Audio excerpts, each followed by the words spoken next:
Noel was your typical edgy young man, all brooding looks and grand ambitions of becoming the world's strongest seeker. He pictured himself slaying monsters, basking in glory, and maybe even scoring a cool nickname. But fate had other plans for him. Instead of a fierce warrior, he found himself stuck with the weakest support class imaginable, the talker. Yes, the talker. While other classes were out there swinging swords and casting spells, Noel's main skill was basically chatting people up, great for making friends, not so much for battling demons. On this particular day, the universe decided to crank the chaos dial up to 11. The matchmaking system, which was supposed to pair seekers with appropriately leveled demons, went haywire. Instead of a manageable level 3 encounter, his village was suddenly besieged by level 12 demons. It was as if someone threw a demon party and forgot to send out the do not enter invitations. Noel's grandfather, the village's one-man army, took one look at the incoming horde and grabbed his trusty axe. This wasn't just any axe. It was so large it could probably double as a door for a tiny house. Noel watched, his heart racing. His grandpa was tough. Legend had it he once took down a level 13 demon, earning the rather ominous nickname Over Death. But really, what did that even mean? It sounded impressive until you realized that this was an entirely different level of crazy. As his grandpa charged into battle, swinging that massive axe like it was made of feathers, Noel felt a knot tighten in his stomach. Maybe he should have learned a few fighting skills instead of perfecting the art of conversation. What was he supposed to do now? Stand behind a bush and cheer? The idea of composing a dramatic eulogy flashed through his mind. He figured he'd at least try to shout some moral support, because that was definitely going to be more useful than anything he was actually capable of at that moment. After watching his grandfather charge into battle, Noel felt an unexpected surge of determination. Maybe it was the adrenaline or the sheer absurdity of the situation, but he decided it was time to face the demons himself. Armed with nothing but his wits, and, well, a few half-baked plans, he ventured out. Against all odds, he actually managed to put up a decent fight, taking out a bunch of demons like he was in some epic video game montage. But even a decent showing wasn't enough to save his grandpa. It didn't take long for Noel to realize things were going south fast. His grandpa, despite being a seasoned warrior, was getting overwhelmed. It was as if the demons had formed a union and decided that today was Cook the Old Man Day. In the chaos, Noel watched in horror as his grandfather's legs appeared to warp into a different time zone altogether. It was a brutal reminder of the stakes involved in this line of work. Rushing to his grandfather's side, Noel felt a mix of fear and heartbreak. His grandpa, barely holding on, offered a weak apology for not being strong enough to fulfill his promise of survival. It was gut-wrenching to hear, a seasoned fighter reduced to this. His grandpa explained that if he wanted to protect the village, this was the fate all seekers faced, a grim reality that came with the life of combat they had chosen. With tears welling up in his eyes, Noel wrestled with the weight of those words. Was this truly the path he wanted? He could see the danger laid bare before him, yet something deep inside wouldn't let go. In that moment, he declared that he would become the most powerful seeker in the world, not just for himself, but to carry on his grandpa's legacy. He vowed to honor the sacrifices made and turn the tide for future generations. It was a promise born from pain but fueled by an unbreakable resolve, even if it meant facing the very demons that had taken so much from him. We cut to the present day, and there's Noel, now a fully fledged seeker, trying to channel his grandpa's spirit while navigating the chaos of battle. He might have promised to become the most powerful seeker in the world, but let's just say he didn't exactly hit the gym with the same enthusiasm as others. He was still rocking the weakest support class, yes, the talker, while his teammates wielded flashy weapons and cast impressive spells. Today's foes? A horde of lesser vampires. While they couldn't use magic, thankfully, they were still a real pain to deal with. These bloodsuckers could regenerate faster than Noel could come up with witty quips, and the real kicker was that their queen could churn out new minions in no time flat. It was like an endless supply of pestering little nuisances that just wouldn't quit. Noel stood at the front, trying to command his teammates with the authority of a seasoned leader, even though he was far from the strongest on the team. "All right, team, listen up," he shouted, trying to sound as commanding as possible. "Don't let your guard down. Each lesser vampire is tough as nails and can keep going even when they're practically falling apart. We need to double-tack every single one." It felt ridiculous to be the one barking orders, especially when he was the least combat-ready. But someone had to keep the team focused, right? As the lesser vampires lunged at them, Noel did his best to keep spirits high, offering tactical advice while mentally calculating how long it would take for one of them to turn him into a midnight snack. His heart raced as he watched his teammates dive into the fray, and he couldn't help but hope that maybe, just maybe, his words would guide them through this vampire-infested mess. After all, he was determined to live up to his grandfather's legacy, even if it meant being the cheerleader from the sidelines. As the party pressed deeper into the dungeon, tension hung in the air like a thick fog. Walter, always looking for the shortcut to glory, casually tossed out the idea of skipping the lesser vampires entirely and making a beeline for the Vampire Queen. "Why don't we just ignore these little guys and go straight for the main event? We'll finish this mission in no time." Noel rolled his eyes. It was a classic case of Walter thinking with his ego instead of his head. "That's a dumb idea," he shot back. "If we charge in without dealing with the lesser vampires, we'll end up surrounded and overwhelmed while trying to fight the Queen. We're already struggling as a C-ranked party. Reckless moves like that will get us all killed." Walter shrugged, his expression dripping with sarcasm. Sure. I'll just listen to you because you're the all-important talker of the party," he quipped, an exaggerated tone making it clear he wasn't too keen on taking orders. It stung a little, and Noel took a deep breath. Sure, as the talker, he could enhance his teammates with buffing words, providing them with the kind of motivation that could lift their spirits, or at least distract them from the very real danger they were facing. But when it came to actual strength, his stats were far below average, which was a constant source of frustration. He was a great strategist, but it didn't exactly make him feel like a hero when he was standing there with a clipboard while others took on the heavy lifting. Still, he knew his words could make a difference, and he was determined to prove his worth. So he took a moment to rally the team, reminding them that teamwork and careful strategy were what would lead them to victory, not reckless charges that could turn them into vampire snacks. If he could keep them focused and aware, maybe they'd not only survive but thrive in this dungeon full of lesser vampires and their formidable queen. Noel turns around and is about to roast Walter's self-confidence when he notices a lesser vampire camping on the ceiling, definitely planning something. He orders his team to take cover. Just then, the vampire releases a poisonous cloud, and Noel is caught right in the middle of it. The others see that Noel is in danger and want to rush over to save him, but before they can act, they get attacked by the vampire, and Tanya gets knocked down.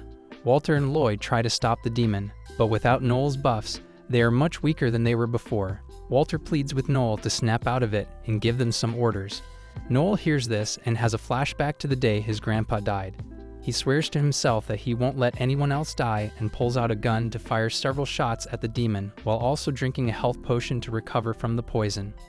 He may not have the same kind of strength his grandfather did, but that doesn't mean he is completely useless, and he plans to showcase just how important a talker can be. He activates his talker tactician skill, and now when he gives his teammates orders, their abilities are boosted by 25%. He then uses his battle voice skill and is able to increase the stamina and mana of his team. With Noel's help, the team is now able to hold their ground, but above them, Tamia spots 3 more demons and starts freaking out. So Noel uses one of his skills to get her to calm down.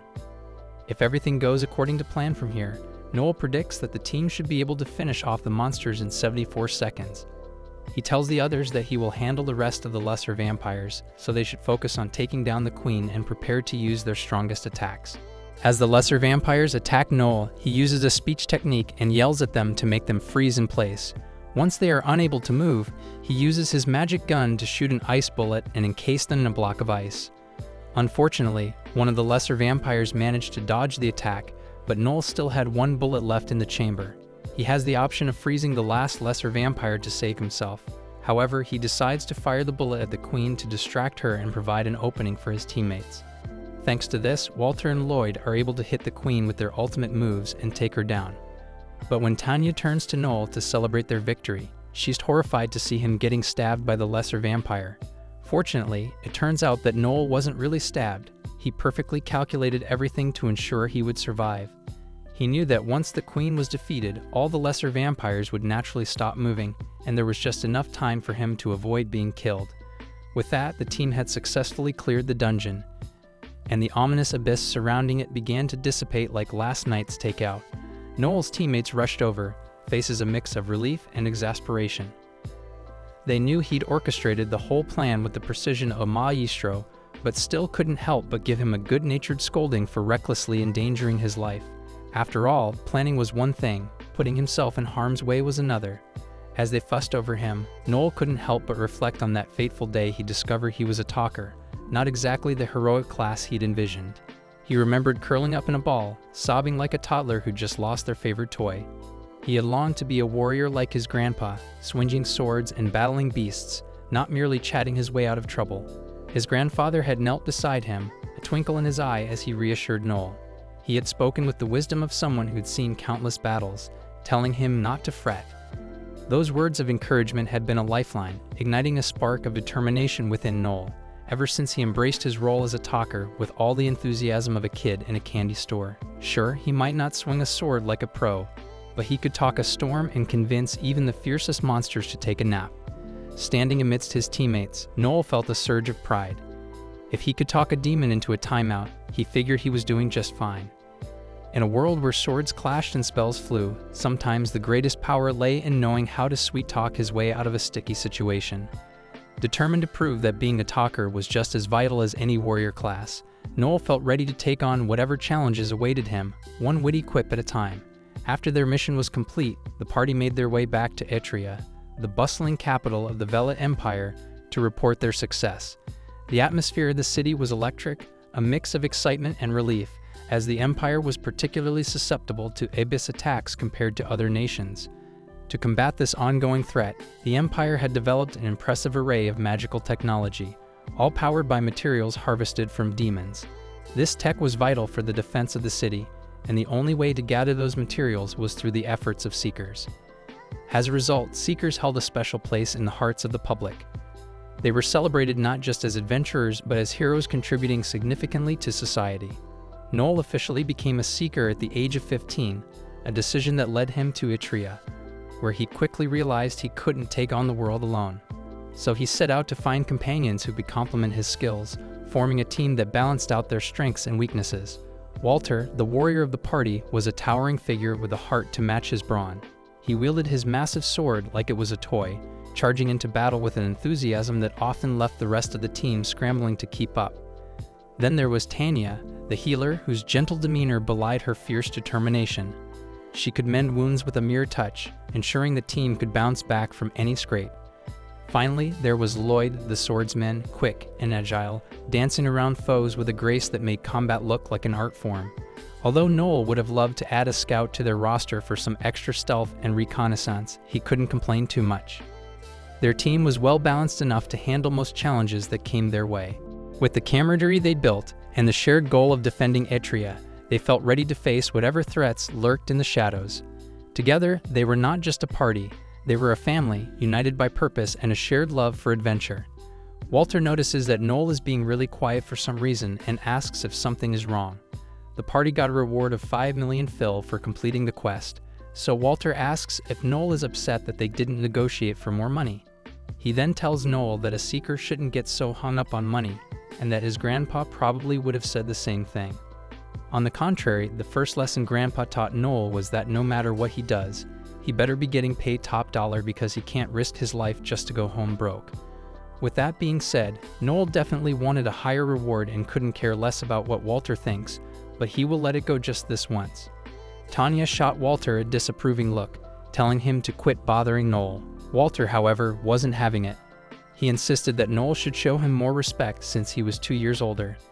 This prompted Noel to roll his eyes, reminding him that in the world of Seekers, age meant nothing. The only thing that truly earned respect was strength, and right now, he was starting to question whether Walter was competent enough to deserve any at all. Walter's frustration boiled over. He exploded, yelling that Noel was the only incompetent one in the group, always getting orders from the back while the rest of them put their lives on the line at the front. Noel felt a wave of confusion and anger wash over him. He had thought they had a good dynamic, but this confrontation made him realize that his teammates might see him as a burden despite all he did for them.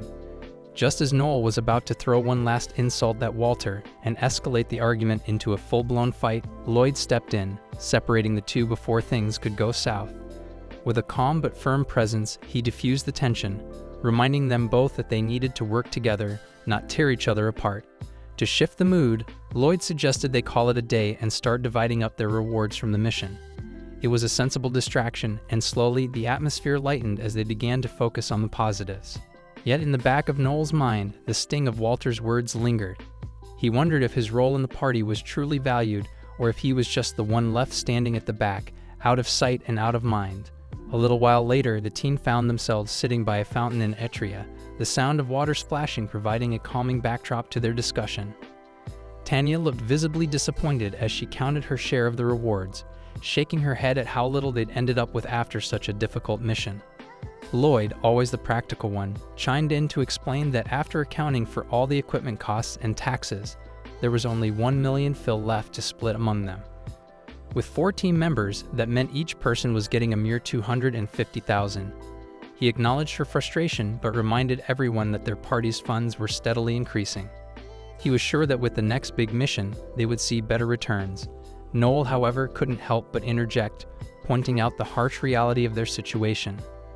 He lamented that there probably wouldn't be a next time since they rarely got big missions. The high-profile Abyss quests were typically snagged by established clans, leaving smaller parties like theirs scrambling for scraps. Even when they did manage to get missions, they faced the daunting prospect of penalty fees if they failed to clear them on their own. It was a grim cycle that felt far from sustainable. The group fell silent, the weight of Noel's words hanging in the air. Each of them had their own aspirations and dreams of becoming formidable seekers, but the harsh truth was that the system often kept them on the sidelines. They could see the high rewards going to those who had already proven themselves in the arena, while they were left to fight over a fraction of the spoils. As they sat there, the sound of the fountain continued to bubble, but the hope of a brighter future felt a little dimmer for the moment. That aside, Noel asks Lloyd how much money their party has in its joint funds account. Lloyd tells him they have 12.8 million saved up, so Noel suggests that the team should invest that money in forming their own clan. Everyone is shocked that he would suggest such a thing, and Lloyd tries to explain all the reasons why they can't do that, mainly because they would be required to pay 20 million to the country in order to set one up, and they don't have that much money. However, Noel isn't deterred and says he is willing to use 7.2 million of his personal money to make up the difference. He knows it's an expensive decision, but he assures everyone that in the long run, they'll gain much more money since they won't be limited to leftover quests anymore. Lloyd then points out that they would need to acquire a base of operations within the capital, and rent prices are outrageous nowadays. However, Noel has already got that covered and found a cheap building for their team to rent. Tanya then chimes in and mentions that they are all still C-ranked newbies, so they couldn't possibly handle running a clan. But Noel doesn't think that's a good excuse to avoid forming a clan. If they don't take the leap now, then they'll never be ready to run a clan on their own. Noel has been studying all about how to run a clan, so he knows all about the necessary procedures that need to be taken. The only thing he lacks is experience, and the only way to gain clan experience is to start a clan. While it may be difficult, there's no other way. Noel makes a good point, but Lloyd is stuck in his own little world of trust issues. He thinks they won't be given any decent jobs because they haven't proven themselves trustworthy. Classic Lloyd, always overthinking things. But Noel, with his unwavering confidence, knows better. He's convinced they'll land a slew of high-profile gigs, and it has nothing to do with their reliability. Nope, it's all about looks. In this country, being a great seeker means being a hero and an idol, and if you're hot, you get the royal treatment.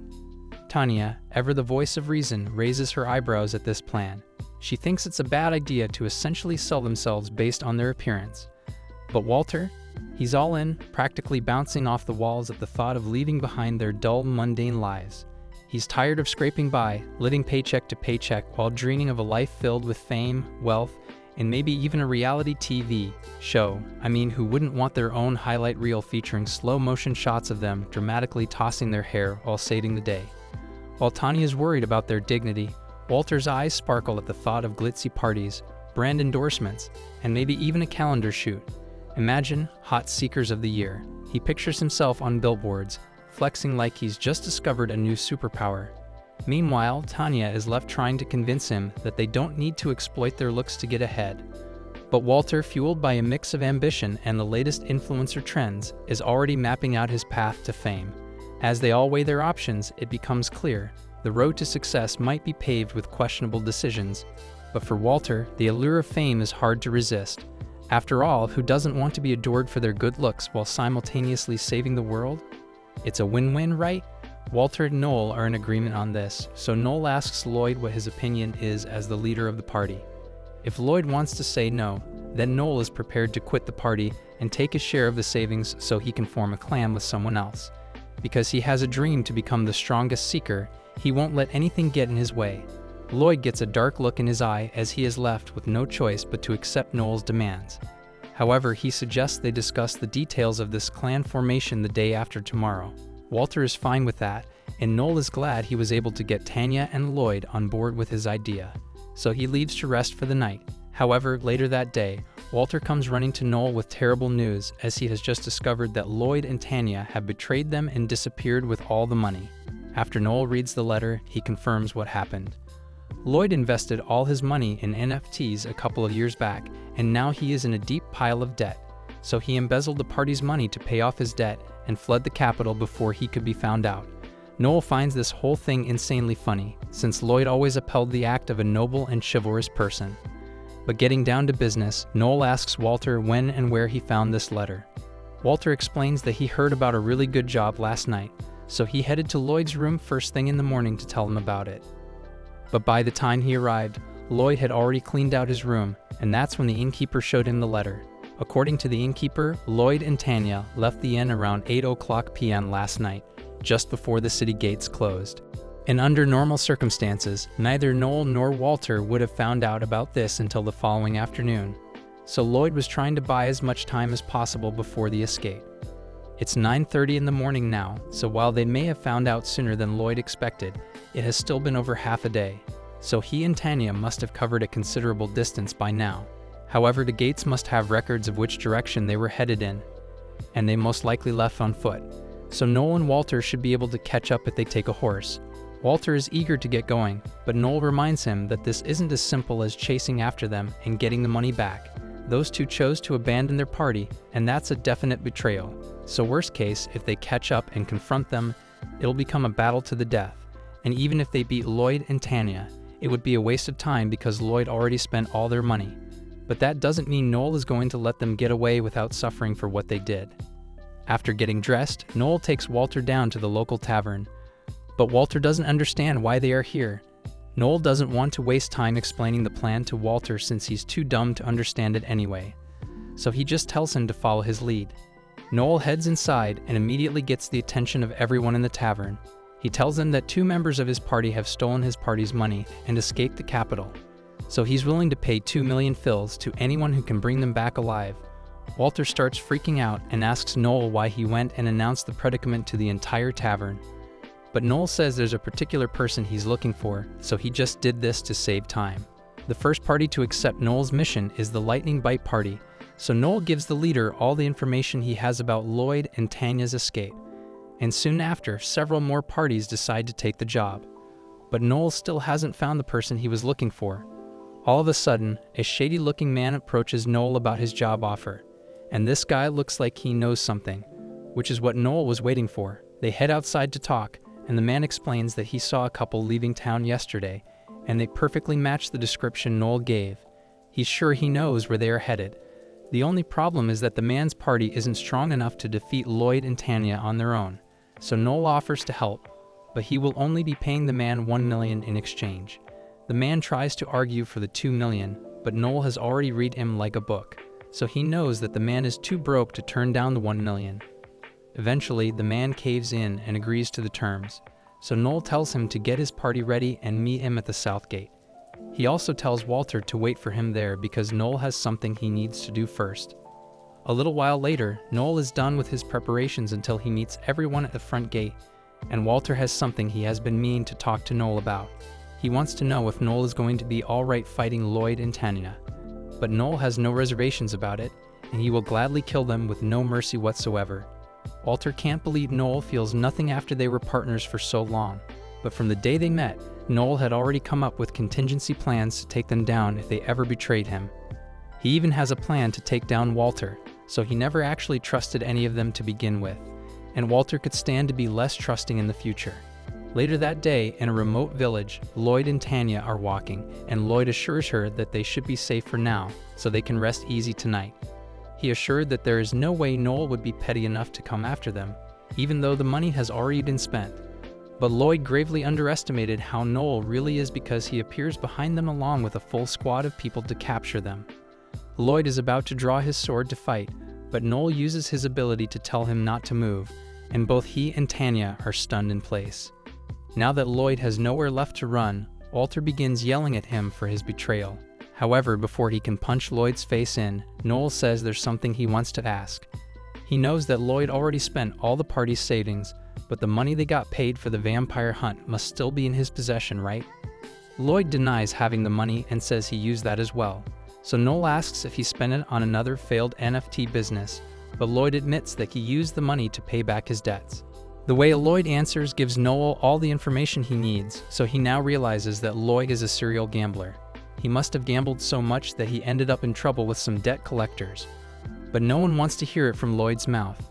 Lloyd is about to apologize again, but Walter cuts him off and yells at him for gambling away all the money they worked hard to save. Lloyd gives up on the innocent act and tells Walter back that he is the real victim here. He didn't want to touch the party's money, but gambling was so much fun. And besides, it was their own fault for dumping the responsibility of leading on his shoulders.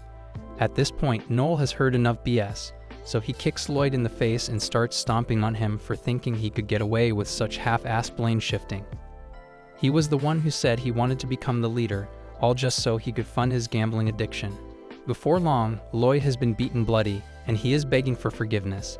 But Noel has never heard of such a word, so he will gladly beat Lloyd 1,000 times until he is satisfied. Tanya speaks up and begs Noel to spare Lloyd, and Noel says fine, but only if she's willing to take the beating in his place.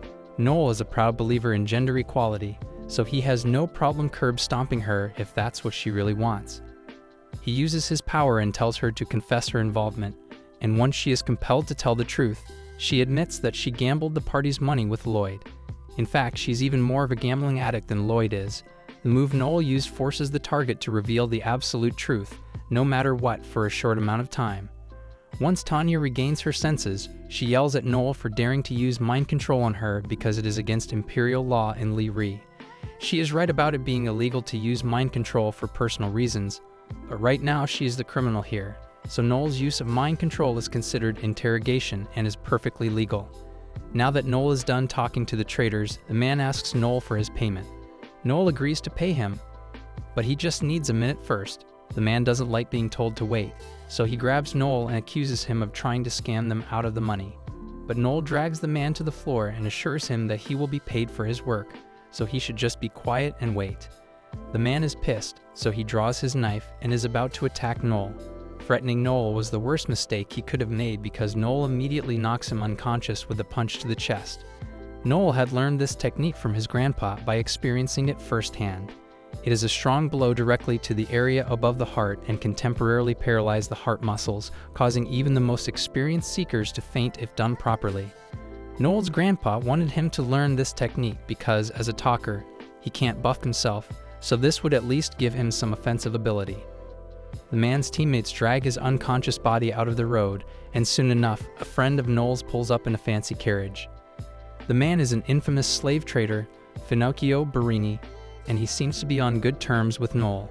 He is the leader of the Barini family, and Noel knows him to be quite eccentric and zesty, but he's the only one that can help him out. If it wasn't obvious yet, Noel intends to sell Lloyd and Tanya to Theo as slaves in order to make back the money they stole from him. Tanya protests, but Noel reminds her that he could always just turn her into the police, and jail time here means she will be sent down to the mines. Let me tell you, the mines are not fun.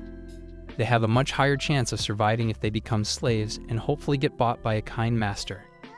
With that said, Noel asks Finocchio to begin evaluating the two for sale. But when he's done, Finocchio only offers to buy them for $6 million. Noel says that isn't enough, and Finocchio apologizes but states that this is a bad time for him, so he can't offer any more than this. The Holy Cross Church is about to decree that everyone must take a vow of poverty, so if Theo offered top dollar for Lloyd and Tanya, it would draw too much attention, and he would like to avoid that.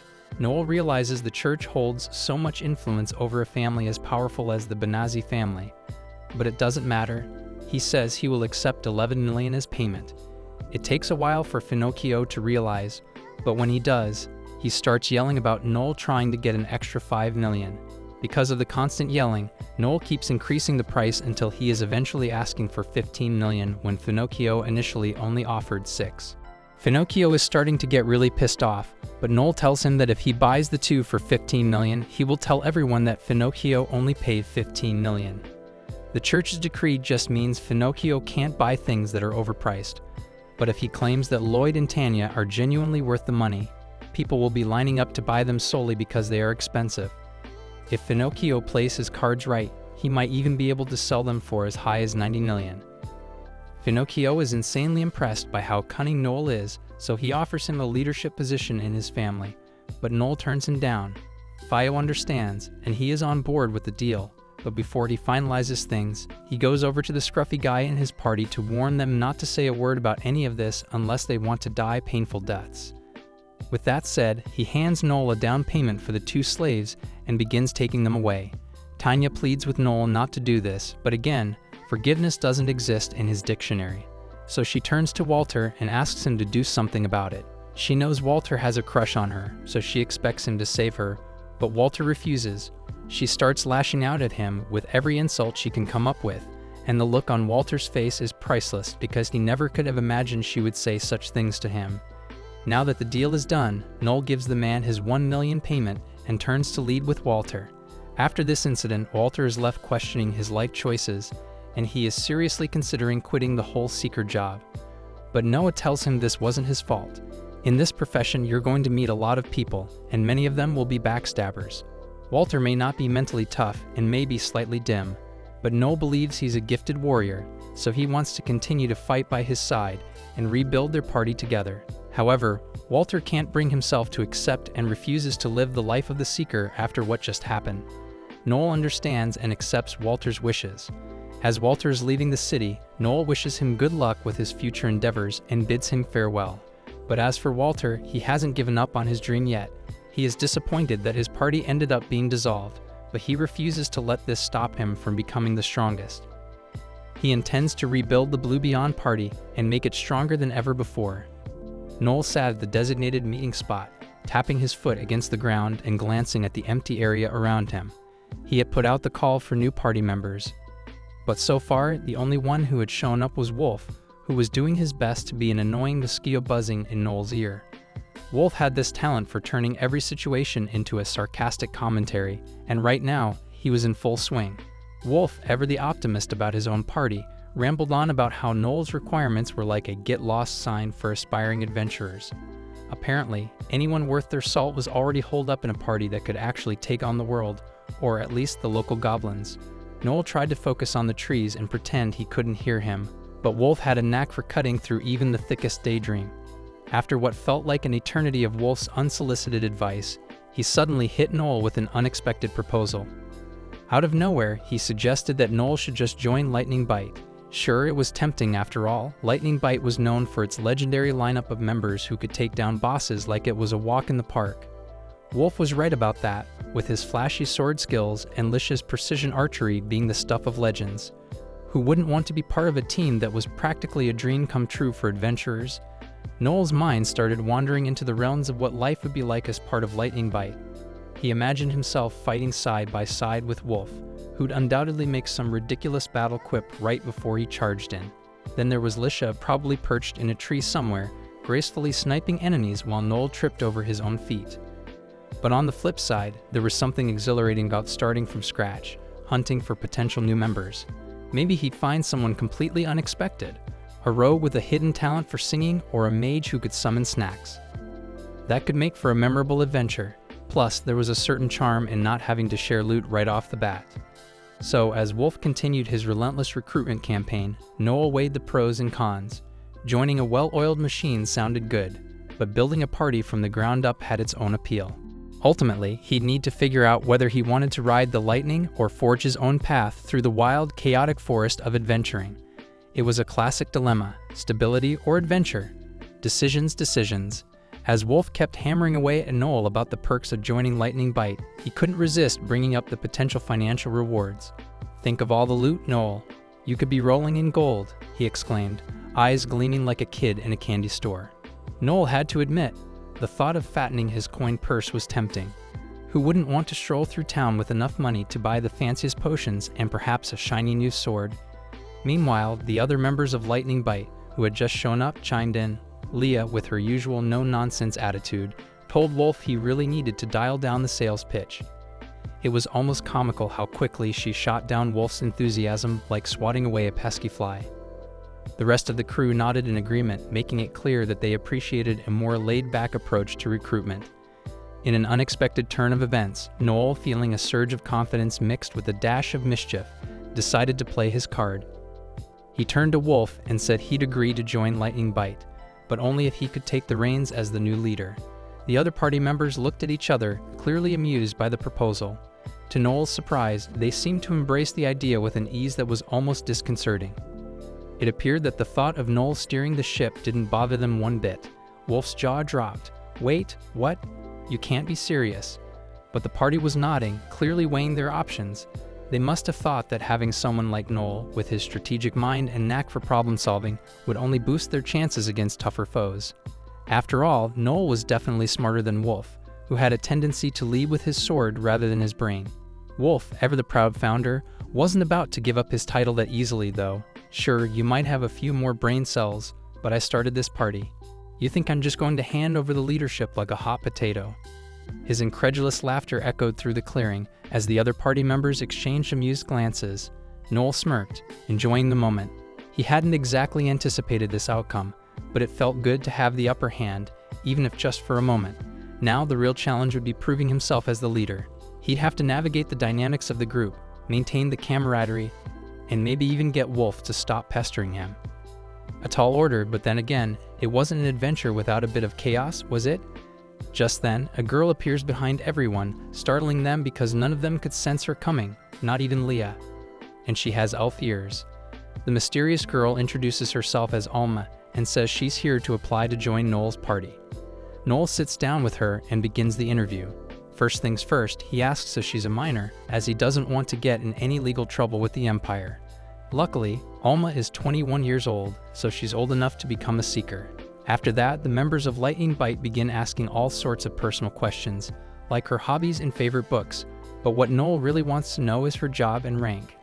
Alma answers that she is a C-rank scout, and Noel thinks this is a stroke of luck, because he has been looking for a good scout for a while now. But before he accepts her, he has one more question. Why does she want to become a seeker? As the conversation continued, Noel was caught off guard when Alma casually mentioned that she wasn't interested in becoming a seeker. Instead, she had come to see him, Noel, the grandson of the legendary Overd. The way she said it made it sound as if she were meeting a celebrity, which made Noel a bit uncomfortable. It was strange to think of himself in such a light. When he expressed surprise that she knew about his grandfather, Alma shrugged it off. "I've never met Overd myself," she clarified. "But my grandpa had a bit of a history with him. They fought years ago, and let's just say it didn't end well for him. He lost his right arm." Noel's stomach dropped. Great, just what he needed. Here he was, trying to carve out his own identity, and now he was suddenly a walking reminder of a past duel that cost someone an arm. He half expected Alma to pull out a grudge list next, ready to settle a score that had been brewing for generations. But Alma quickly dismissed his concerns. "I'm not into intergenerational grudges," she said, rolling her eyes. "My grandpa's dead now anyway, so it's not like I'm here for revenge or anything. I just wanted to see what the grandson of a legendary hero is like. You know, curiosity and all that." Noel felt a mix of relief and confusion. It seemed absurd that she was just here for a casual meetup. Did she expect him to regale her with tales of his grandfather's glory days? He couldn't even muster the courage to talk to anyone without tripping over his own words, let alone embody the legacy of a renowned hero. "So what did you expect?" Noel asked, trying to lighten the mood. "Did you think I'd be swinging swords or rescuing townsfolk left and right?" Alma laughed, shaking her head. "Honestly, I didn't know what to expect. Maybe a brooding hero type? But here you are great. Just what he wanted to hear. The grandson of a legendary hero was officially reduced to a just-you situation. Still, it was oddly refreshing to meet someone who didn't have expectations or motives tied to his lineage. Maybe, just maybe, this encounter wouldn't end in disaster after all. Noel is curious and asks who her grandpa was. Alma answers that his name was Alor Udar. The entire bar goes silent at the mention of that name, as Alor is famous for being the head of the Society of Assassins. He would kill any target at a client's request, as long as he was sufficiently compensated, so he was known as the strongest assassin. One of the bar regulars gets offended that Alma would claim to be related to a man as legendary as Alor, and doesn't believe a word of what she said, calling her out. Wolf tells the regular to back down, but he's already fired up. He tells Alma that there's an unspoken rule among Seekers. You have to go to the right bar for your rank, otherwise you'll get beaten up by the bar regulars. Alma has never heard of such a rule, probably because Logan is the only one who follows it, as he loves getting the chance to beat people up. She interrupts Logan's rant and asks Noel a question. What determines a Seeker's rank? Noel tells her that your rank is usually determined by the kind of jobs you take or by the skill you display. Alma understands now that if she wants to prove she is strong enough to be here, all she has to do is take Logan down. Logan is enraged that she thinks she can beat him and tries to punch her, but she vanishes right before his eyes. In a matter of seconds, Logan is knocked out. After what he just saw, Noel jumps up and hires Alma immediately. However, Alma is now hungry from all the energy she wasted beating Logan up, so Noel takes her out and buys her a snack. Alma is astounded by how tasty the bun is, and Noel finds this strange since she shouldn't be so excited over regular buns, but she never got to eat anything as good as this while living up in the mountains. Hearing that she has spent all of her life in the mountains, Noel finds it easier to believe that she is really the granddaughter of Valor. Alma is a little upset that Noel didn't believe her until now, but she still believed him when he said he was Overd's grandson. Her grandpa had warned her never to fight Overd under any circumstances because the man wouldn't hesitate to cheat in any manner necessary to win. When she looks at Noel, his eyes make her feel like he would do the same thing. Noel asks if she spent her time in the mountains training to become an assassin, and Alma confirms it. She has to rank up from a scout to an assassin, and while she hasn't ranked up yet, she meets the requirements to be classified as a B-rank scout. If that's the case, Noel asks why she hasn't already joined the Assassin Society since she is more than qualified. Alma had intended to do just that, but when she was taking the entrance exam, there was a bit of an incident. She was asked to fight one of their assassins, but she was disappointed because her opponent wasn't as strong as she had hoped. The guy was offended that she called him weak, so as the match started, he went at her with full force. However, after all his big talk, he missed every single punch he threw and ended up on the ground. Alma then held a knife to his head, and the guy began pleading for his life, saying this was just an exam and that killing isn't allowed. Those were maybe the rules, but Alma simply doesn't care because her grandpa taught her that only the strong can survive, so all weaklings must die. Just before she stabs the guy, her blade gets caught, and she's forced to back away because Simon, the new head of the Assassin Society, refuses to let her kill one of his people. After that, Alma is rejected from the Assassin Society for obvious reasons. The society approves of her skills, but they can't allow her to join because of her murderous tendencies. They don't want to deal with her. Apparently, the Assassin Society is in the process of being officially recognized as an organization by the royal family, so they will be focusing mainly on spy work instead of assassinations, and they need to keep a clean record to do that. It takes a second for Noel to realize that Alma just shared a national secret with him, and he worries that the society might send assassins to shut him up because of it. However, he thinks it's fine since she can probably protect him if it comes to that, although that doesn't make him feel any better. There's nothing he can do about it now. The next morning, Noel and Alma set off into the forest for some teamwork training, sunlight filtering through the leafy canopy. As they made their way deeper into the woods, Noel couldn't help but wonder how much Alma knew about talkers like him. He asked her if she had any insights on the subject, but she admitted that her understanding was limited. She knew that talkers typically lacked combat prowess but excelled in support roles. Noel felt a sense of validation in her words, but also wanted to convey the complexities of his abilities. He explained that while it was true talkers were primarily support-focused, their skills could be intricately layered. For instance, he had access to an ability called Assault Command, which could dramatically enhance his teammates' strength, allowing them to finish a fight in one decisive blow. However, using that ability at the wrong moment could lead to disastrous consequences, potentially wiping out the entire party. This reality required him to maintain constant awareness of the battlefield, evaluating positions, stamina, and enemy movements to make the best decisions. It was a heavy burden, one that required both tactical thinking and quick reflexes. As they moved through the forest, they engaged in various training exercises that highlighted these principles. Noel demonstrated how to use his support abilities effectively, boosting Alma's agility just enough to help her evade imagined threats. Each successful maneuver built her confidence, and he felt a sense of accomplishment watching her grow. The forest echoed with the sounds of their training, the rustle of leaves, the thud of wooden weapons clashing, and the rhythm of their movements. As they practiced, Noel realized he was forging not just skills, but a genuine partnership. This training was more than just preparation. It was an opportunity to define his own identity, separate from his grandfather's legacy, and carve out a path of his own. However, there's a drawback. As a talker, he can't use buffs on himself, so he isn't meant to fight. Of course, that hasn't stopped him so far. To begin her training, Noel tells Alma he wants her to capture a monster in these woods. Although it's not as dangerous as the ones in the abyss, it is still a big enough threat that it needs to be eliminated. He's talking about the killer rabbits. Alma thinks they're really cute, but Noel reminds her that these things are still dangerous. He wants her to catch a killer rabbit with one of his buffs active on her.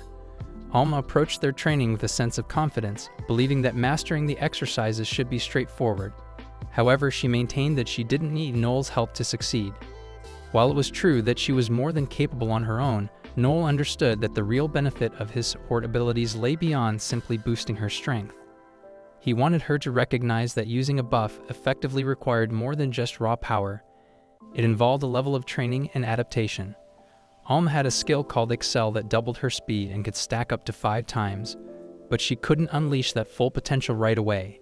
If she tried to use it at maximum power without proper preparation, the rapid acceleration would likely result in serious injuries, broken bones and torn muscles, to be exact. Noel's buffs could amplify her capabilities even further, but without the necessary foundation, they could also lead to disastrous consequences. It was essential for her to train her body to handle the strain that came with such enhancements. He understood that pushing limits could lead to breakthroughs, but only when done safely and methodically. As they practiced, Noel guided her through movements that would help her build the necessary strength and endurance to maximize her skills. Each session was an opportunity for Alma to recognize the importance of preparation and adaptation in the art of combat. The training was designed to ensure that when the time came to use her abilities, and perhaps his buffs, she would be ready to unleash her full potential without risking injury. This wasn't just about making her stronger in the moment, it was about cultivating a deeper understanding of her body's limits and how to expand them responsibly. With each exercise, they were laying the groundwork for future battles, ensuring that when the stakes were high, Alma would be able to rely on both her skills and Noel's support without fear of overwhelming herself. They were out in the forest to test Alma's capacity to handle the pressures of enhanced abilities. Noel recalled how his former party, despite being exceptionally skilled, had taken 6 months of rigorous training to effectively utilize his buffs. Now with Alma's performance at stake, he was eager to see if she could rise to the challenge and prove that they were ready to continue as a team. Confident in her abilities, Alma assured him she could handle whatever Noel had planned. He challenged her further by asking if she could sense any killer rabbits lurking nearby. To her surprise, there were indeed rabbits in the area. With a smirk, Noel activated his tactician skill, the air around them buzzing with potential. Use your Excel skill at maximum capacity, he instructed, knowing that as long as she followed his orders precisely, the effectiveness of her ability would be amplified. He explained the objective. She needed to capture one of the bunnies and bring it back to him within 10 seconds. It was a straightforward task, but one that would require her to push her limits. Alma focused, tapping into her Excel skill. With a burst of speed, she took off into the underbrush, moving with the swiftness of a striking predator. Noel watched intently, his heart racing as he observed how she navigated the terrain. The forest came alive with her energy as she darted through the trees, her determination evident. As the seconds ticked by, Noel felt a mix of anticipation and concern. He knew that this test was more than just a whimsical exercise. It was a crucial moment to gauge whether Alma was truly ready to handle the pressures of their dynamic. He believed in her potential, but the reality of combat could be unforgiving. Alma's movements were fluid, her instincts sharp. She spotted a rabbit, poised and ready to bolt. With her speed doubled, she closed the distance, her focus unwavering. Noel held his breath, counting down the moments as she lunged to capture the creature. If she succeeded, it would signify not just her ability to follow instructions, but her readiness to engage with the complexities of teamwork and enhanced skills. The forest echoed with the rustling of leaves and the faint sound of paws on the ground as Alma made her move. Noel was determined to see how this would unfold, knowing that their partnership hinged on this very test. Alma activated her acceleration skill, and in the blink of an eye, she was off, zipping through the forest like a streak of lightning. The world around her blurred as she raced, the thrill of newfound speed sending adrenaline coursing through her veins. She was astonished by how much faster she felt compared to her usual pace, moving with an agility that seemed almost supernatural. In what felt like no time at all, she returned to Noel, breathless but exhilarated, carrying not just one but all 13 rabbits she had caught. Noel's eyes widened in disbelief. She hadn't just completed the task, she had utterly exceeded his expectations. Not only had she utilized the buffs effectively, but she had done it all in a mere 8 seconds. With this impressive display, Noel felt a surge of confidence in Alma's abilities. It was clear she didn't need any further training to make the most of her skills. Excited by their success, he suggested they take their first job as a party. He had the perfect mission in mind, one that would put their talents to the test. A letter from a former client had arrived, detailing a gang of thieves that had been terrorizing the village of Mince. Alma's eyes lit up at the prospect of their first job together. The thought of confronting a gang of thieves was thrilling, and she could feel the anticipation bubbling inside her. As Noel explained the plan, they discussed the logistics of traveling by stagecoach to reach the village. Alma was particularly excited about this aspect, as she had never ridden in one before. The idea of bouncing along the road in a stagecoach, embarking on their first adventure together, filled her with glee. She envisioned the scenic views they would encounter and the tales they would share during the journey. This was more than just a job, it was the start of their journey as a team, and she couldn't wait to see what lay ahead. As they prepared for the trip, Noel felt a sense of purpose solidifying between them. They were ready to face whatever challenges the thieves would throw their way, and together, they would forge their own legacy.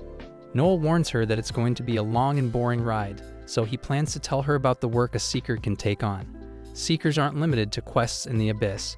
They can also hunt monsters, criminals, treasure, and even explore mystic lands. The gang of thieves they're heading to deal with wouldn't usually be a problem for the local lord, but with all the bureaucracy, the village would have been destroyed by the time any official help arrived. That's why Noel was hired to help. However, since the village is pretty poor, he isn't expecting to receive much of a reward, but it'll be a good chance to see how Alma does in actual combat. After a long coach ride, they arrive in the town of Eudora, and Alma's butt is stiff from all the sitting, so she never wants to ride in the stagecoach again. For now, Noel suggests they find an inn to stay at for the night, but everywhere they go, all the rooms are booked. Eventually, they end up sharing a single room because it's all that's available. Noel tells Alma that she can have the bed while he sleeps on the floor, but Alma doesn't see why they can't just share the bed. She finds it really cute that Noel gets embarrassed about things like this. Not wanting to discuss it further, Noel walks away to take a bath. While he's gone, Alma starts doing some stretches. When Noel exits the bath, she stands up straight and begins admiring his perfectly formed muscles. She thinks he has an amazing physique, but it's a shame that he's just a talker. If he were a warrior like Overd, he could have become the ultimate seeker. No matter how much hard work he puts in, he will never outclass those with natural talent, and Alma is disappointed because she would have loved to see what heights he could reach. Noel doesn't let her comments get to him and flicks her on the forehead for saying unnecessary things. But while Alma is taking her bath, he reflects on what she said, knowing she is right. He wanted to be a warrior like his grandpa more than anything. But life didn't give him what he wanted, so he has to deal with the class he got. Once they finally arrived in the village, the chief stepped out to greet them, a mix of surprise and confusion on his face. It quickly became clear that he expected more than just 2 travelers. Noel, ever the smooth talker, launched into an explanation about how his other party members had to bow out for various reasons, artfully omitting the juicy details about him inadvertently selling them off. The Blue Beyond party now consisted solely of Noel and Alma, and he was determined to make it work. They settled into the chief's living room, a cozy space filled with rustic charm.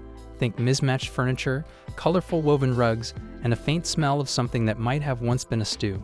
Noel tried to adopt a serious demeanor as he assured the chief they were more than capable of handling any pesky thieves causing trouble. Alma nodded, though her expression suggested she was secretly plotting how to escape if things went south. As they sat down, Noel's eyes caught a flicker of movement behind a curtain. The chief's daughter was peeking through, her wide eyes filled with curiosity. It was hard to tell whether she was fascinated or horrified at the sight of them. Noel, feeling a bit bold, gave a friendly wave, but she vanished behind the curtain as if a ghost had just appeared. He chuckled to himself, pondering how a simple greeting could send someone scurrying away like a startled cat. The meeting continued, with Noel attempting to maintain focus while visions of the chief's daughter danced in his head. He imagined all sorts of scenarios, her boldly declaring her love for adventurers, or maybe even sneaking out to join their quest. But reality reigned as the chief laid out the details of the situation.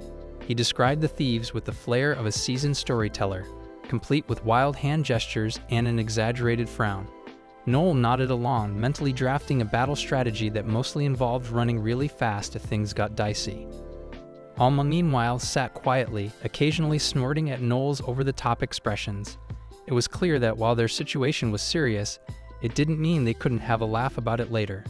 After all, a little humor could be the best weapon against danger, even if it was just to distract them from the fact that their party had shrunk significantly. The chief apologizes for his daughter's rude behavior and explains that she was actually really looking forward to seeing him. But Noel just wants to discuss the details of the mission. According to the letter he received, there's a band of around 20 thieves in the area, and they've already attacked one of the neighboring villages, so this village might be their next target. Noel asks if there are any clues as to the thieves' base, and the chief reveals that he has managed to scout it out. The thieves are in a rocky clearing in the eastern part of the forest. With the information provided, Noel shouldn't have any trouble locating them. Before he goes, he wants to discuss compensation. The chief's letter offered $200,000 up front and $300,000 once the job is completed. But before Noel is even done speaking, the chief's wife brings out the upfront $200,000, and the chief promises to pay the rest upon completion of the quest. Noel is surprised since he was fully expecting them to start bargaining on the price, and from the coins in the bag, it looks like the chief just barely managed to scrape this money together. He must be really desperate. With the upfront payment in hand, Noel and Alma head out to complete the mission. As they walk, Alma tells Noel that the chief was staring at her cleavage the entire time they were talking, right in front of his wife and daughter, so she thinks very little of him. Just then, the chief's daughter comes running up behind them. She wants to talk to Noel since she was too nervous to do it back at the house. She shows him her toy, and Noel recognizes it as the one he gave her the last time he was in the village. The girl has treasured it ever since because she really likes Noel. She doesn't have much else to say but promises to cook something delicious for him once he gets back from the mission. Noel says he is looking forward to it, and Alma finds the whole interaction funny, as Noel actually seems to have a sweet side. But he doesn't want to hear about it. Later that night, they finally make it to the thieves' camp. Noel is shocked to see that there are well over 40 thieves instead of the 20 he expected. He quickly identifies the leader of the group, who looks awfully familiar. Noel soon realizes it's none other than Goro the Razor Blade, a man with a 2 million fil bounty on his head. Since he is a ranked scout, Noel asks Alma if she's confident she could beat him. Alma is sure she could win in a proper one-on-one, but not so much if she has to deal with all of Goro's henchmen at the same time. Noel expected that answer, so he says he has a plan to handle all the henchmen. Alma is surprised that Noel intends to fight alongside her because if he gets any closer than he already is, the bandits will be able to detect him. Although Alma can get as close as she wants because she has a stealth skill, Noel tells her to stop talking and just focus on following his instructions. So she does as she is told and jumps into the camp with her stealth skill active. Noel and Alma are able to maintain communication because one of Noel's skills, Link, which allows him to share his thoughts with his teammates. Before long, Alma makes it to Gordo's tent and informs Noel that she's within striking distance. So Noel uses Stun Howl in the entire camp, causing all the henchmen to freeze up temporarily. The second everyone is stunned, Noah orders Alma to kill Gordo. So with her quintuple acceleration, she charges into the tent and immediately stabs him through the heart. Now that Gordo is dead, all that's left is to take care of the remaining bandits.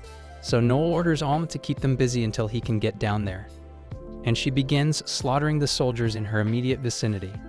As Noel descends the hill, he notices that Alma seems to be enjoying this a little too much, and her murderous tendencies might become a problem for him someday.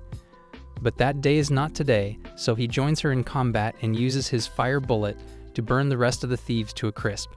Once the mission is complete, the two of them head back to the village and are greeted by the village chief, who says he is glad they are alive.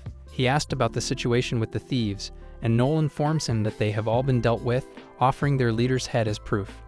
But the village chief says he doesn't need to see the severed head since he has completed the mission.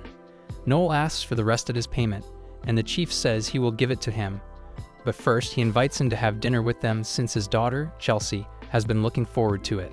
As Noel and Alma sit down with the family, the chief tells Noel about how Chelsea was recently evaluated as a swordsman. So Chelsea asks Noel if she thinks she can become a seeker like him. Noel tells her that anyone can become a seeker, although there is usually a training camp where you have to go to learn the ropes. But alternatively, Chelsea could work as a supporter for an established seeker and gain experience that way. But as he is saying this, the chief and his wife have a look on their face that says they are up to no good. A little while later, Chelsea asks Noel if he will allow her to join his party if she becomes a powerful seeker in the future. And Noel says if she becomes powerful in the future and still looks up to him, he will be more than happy to accept her into his party. And Chelsea is really excited to hear that. Just then, the chief and his wife come back to the living room with a bottle of wine, and he says he wants to celebrate. So he pours a glass of his very expensive bottle of wine for both Noel and Alma. However, after inspecting the wine a little, Noel says he couldn't possibly take the first sip of such high-quality wine, so he insists that the chief take the first sip. The chief starts panicking and tries to make up an excuse for why he can't drink it. But Noel still insists that he sip the wine first because he knows that the chief poisoned it. The chief tries to deny poisoning the wine, but Noel has a lot of reasons for his accusation. First, the chief clearly lied about there being only 20 thieves, so you wouldn't have to pay as much. And someone who would do that would never open such an expensive bottle of wine for guests. Secondly, the wine isn't even expensive. Noel can tell by the smell that it's the cheapest wine possible and that it was opened a long time ago. And finally, there has been a distinct bloodlust coming from the chief and his wife ever since they brought out that bottle of wine. Alma calls the man stupid for thinking they would fall for such an obvious murder attempt. Plus, the poison wouldn't have worked anyway since Alma is immune to all sorts of poisons. The chief gets angry and claims that they have no evidence. But if he is still denying that he poisoned the wine, then Noel says he should have no issues drinking it. The village chief throws a tantrum and yells for Noel to get out of his village immediately. But Noel just uses his confession skill on him and forces the chief to admit that he intended to poison them so he wouldn't have to pay Noel and then steal all their money and equipment. Chelsea can't believe her father was really trying to kill Noel. But now that Noel has heard the confession, he immediately jumps up and stabs the chief in the eye with his thumb. The chief yells out in pain, but Noel is nowhere near done because he's going to take out the chief's other eye, and after that, his nose and then his tongue. The chief begs for forgiveness, but forgiveness is the last thing Noel would ever hand out, especially not to someone who tried to kill him. He tells the chief that if he wants to survive, then he's going to have to give Noel every last penny he has. The chief pleads with Noel not to take his money because he has debts to repay, and the Gambino Mafia family will do terrible things to him if he misses a payment. And that's sad and all, but does Noel look like he gives a frick? He's about to go through with it, but at the last second, Chelsea brings out the bag with all the money they have in the house, which is around $800,000, and she tells Noel he can have it.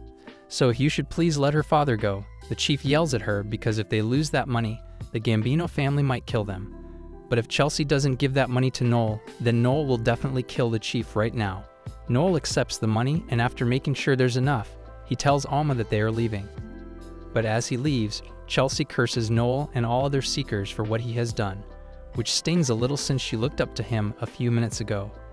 But it is what it is. As Noel and Alma are walking away, Alma asks Noel if he's okay with how things ended up. But he's got his money and the chief was the one in the wrong, so he can live with being hated for his ruthlessness. A little while later, they see an airship pass overhead, and from the insignia on the bottom, Noel recognizes they belong to the Goat Clan, the 3-star regalia. Alma thinks it's cool, but she doesn't really know what regalia means, so Noel explains that it means the clan has been recognized by the Empire. There are currently 7 regalia stars, and not all of them are equal because there are various levels of strength between them. The last 4 are at the bottom. The 3rd and 2nd are relatively equal, but only the most powerful clan earns the 1-star regalia title. One of the benefits of being recognized as a regalia is that it comes with the rights to your own personal airship. And the seekers who manage to earn this title are top of the line in strength, intelligence, wealth, and experience. Noel has already made the decision that by this time next year, he will become strong enough to be recognized as a regalia. Seeing the determination in Noel's eyes, Alma thinks back to the day she was rejected by the Assassin Society. She asked Simone if she did well enough, and Simone told her that her combat prowess was indeed extraordinary, but that didn't mean she passed. He says he has a simple question for her, so he asks if Alma was the one who killed Valor, the former Assassin Association leader, and she answers that she did it. Even though he was the god of assassins, he became a sitting duck in his insanity. Allure was a truly terrifying man, and he still could never defeat Overdeath, and that fact ate away at his mind until it drove him crazy. Alma is actually the daughter of Allure and a random woman he kidnapped, and she wasn't the only one either. Allure had many children, but he never wanted to raise a child. He wanted to raise an assassin that could become his successor. So he forced all his children to fight amongst themselves to the death, until Alma was the only one left alive. Simone understands the situation that led Alma to become this way, but she simply isn't a good fit for the assassin society. Alma couldn't believe she was being rejected even though she passed the test. But Simone told her that physical strength wasn't the only criterion. That was 21 years of her life that were wasted, so what is she supposed to do now? Simone tells her she's free to live her life however she wants, but if she is looking for something to do, he informs her that the grandson of Overdieth is a seeker as well, and even though he is just a talker, he is still considerably strong. If she is intrigued, then she should head to ELA if she wants to meet him.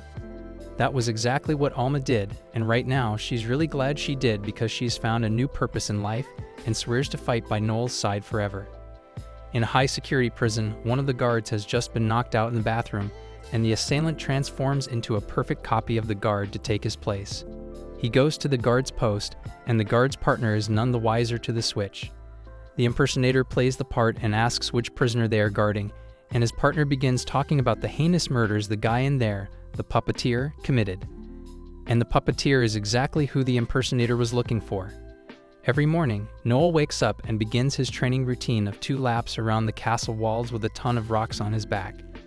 He gives himself a 2-hour time limit, and he never skips it, no matter what. His training was drilled into him by his grandfather.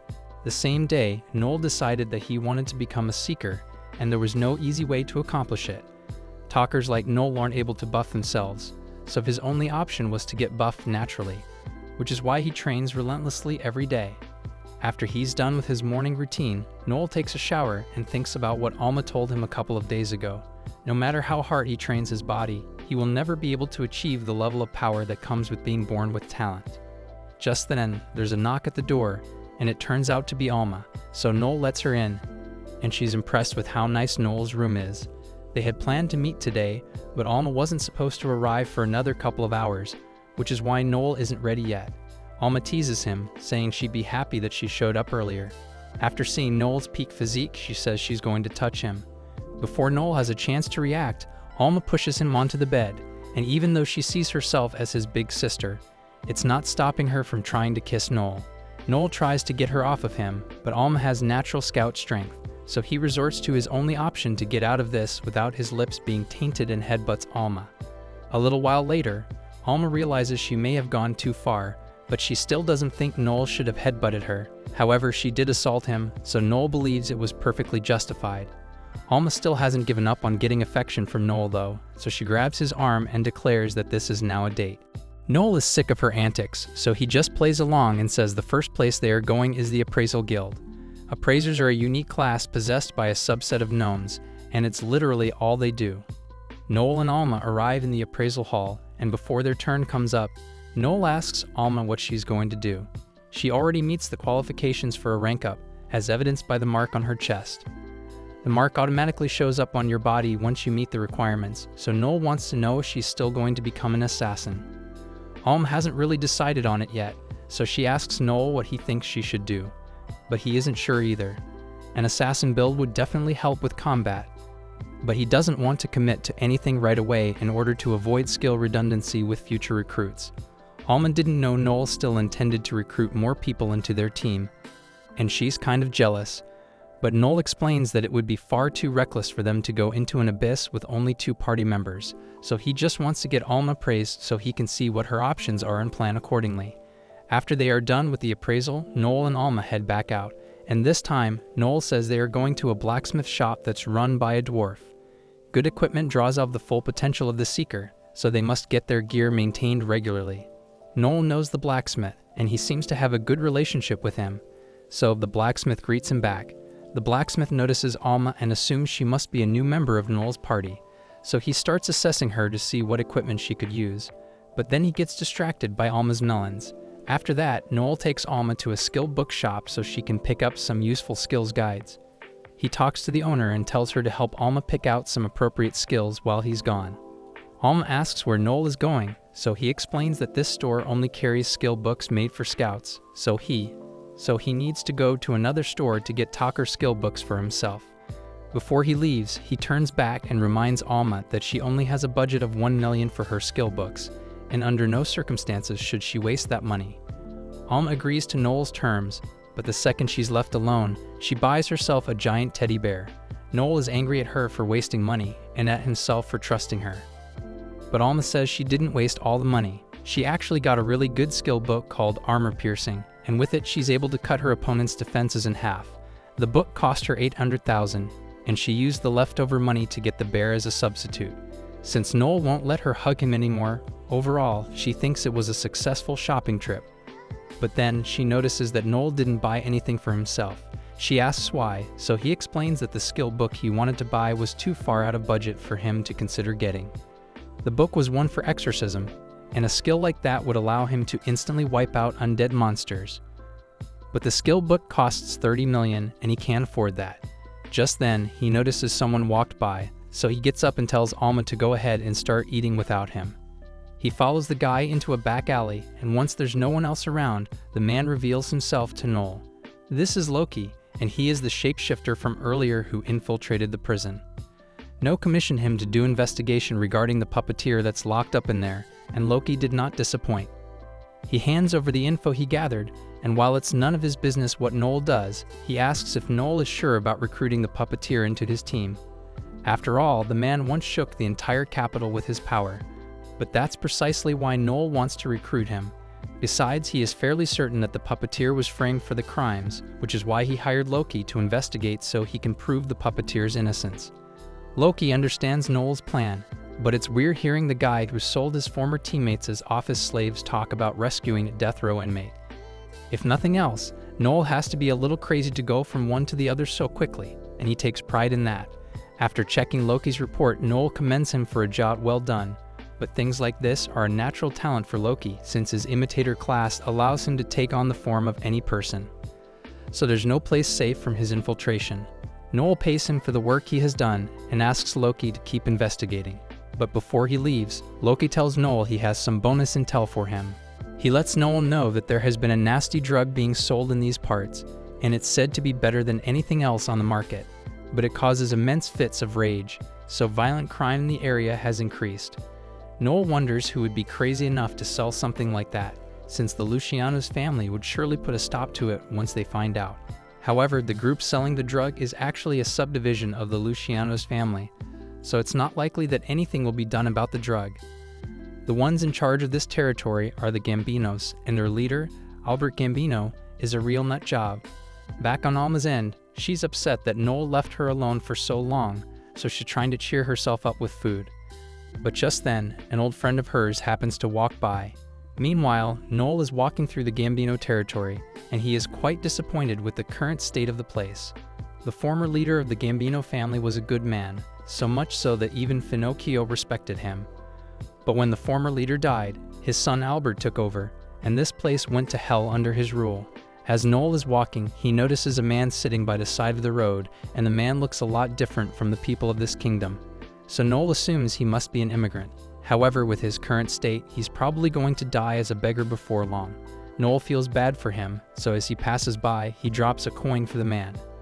But as he does this, the man gets up and hands him back his coin, thinking Noel must have accidentally dropped it.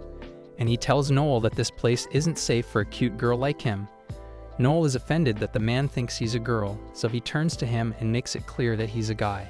And as for the coin, he would never take it back after a filthy beggar like him touched it. He begins walking away, but now the man feels offended, so he tries grabbing Noel's shoulder. However, Noel kicks him square in the stomach and sends him flying backwards. He tells the man that he shouldn't try to touch him with his worthless hands. But the way Noel is looking down on him now reminds the man of someone else he used to know, and he refuses to let that slide. He usually doesn't like fighting over things like this, but he's not so weak that he can't stand up for himself. As the man takes his battle stance, Noel realizes that this guy looks like he is really skilled with a sword. And as he charges Noel, his sword strike has Noel fearing for his life. Noel manages to dodge, but the man continues to attack him relentlessly until Noel finally grabs the guy's arm and sends him flying into a random building. After he gets back up, the man admits that Noel is pretty capable as a fighter, so he asks him if he's a ninja class. The ninja class was known to be exclusive to an island in the Far East, so Noel deduced that this guy must hail from there. He decided to downplay his own abilities, casually mentioning that he was just a talker. The man's eyes widened in disbelief. It seemed he hadn't encountered a talker who could fight so well before. But Noel brushed that off, knowing it wouldn't matter much in the long run. This guy would be using his skills for Noel's benefit from now on. When Noel got a good look at the man's aura, he couldn't help but grin. It was vibrant and powerful, indicating that this guy was definitely strong. The potential was clear. If he could meet Noel's expectations in the ring, there was no doubt he would be a valuable addition to the party. Noel envisioned the possibilities, strategies, fights, and victories, his excitement building. But just as they were about to dive into serious combat, the atmosphere shifted abruptly. Out of nowhere, a munchkin stormed onto the scene, eyes blazing with indignation. He zeroed in on Koga, berating him for getting into a fight without permission. The munchkin's voice was shrill, cutting through the tension like a knife, and it was clear he wasn't interested in hearing any excuses. Noel raised an eyebrow, momentarily taken aback. He had been ready to unleash chaos, and now here was this little whirlwind demanding order. It was almost comical, the contrast between the intensity of the situation and the unexpected interruption. The munchkin seemed to believe he was the one in charge, and Noel couldn't help but wonder how this was all going to play out. Would they still get to fight? Would the munchkin somehow become an obstacle? As the munchkin continued to lecture, Noel exchanged glances with Koga, a silent communication passing between them. This wasn't how he'd envisioned the day going, but then again, adventuring was rarely predictable. If anything, it just added another layer of intrigue to the mix. While that's going on, Alma and her friends sit down to chat, and Alma's friend is surprised that Alma hasn't ranked up yet. Alma tells her she has two main options for her rank up. She could either become an assassin or a chaser, but Noel told her to hold off on making a decision yet. Alma's friend can see why Noel would ask Alma to wait, since chasers and assassins have two totally different roles, so Alma's choice would have to depend on the other team members. In fact, she assumes Noel is probably out recruiting a new member for the party as they speak. And over on Noel's end, the prospective recruit is still being yelled at by the munchkin.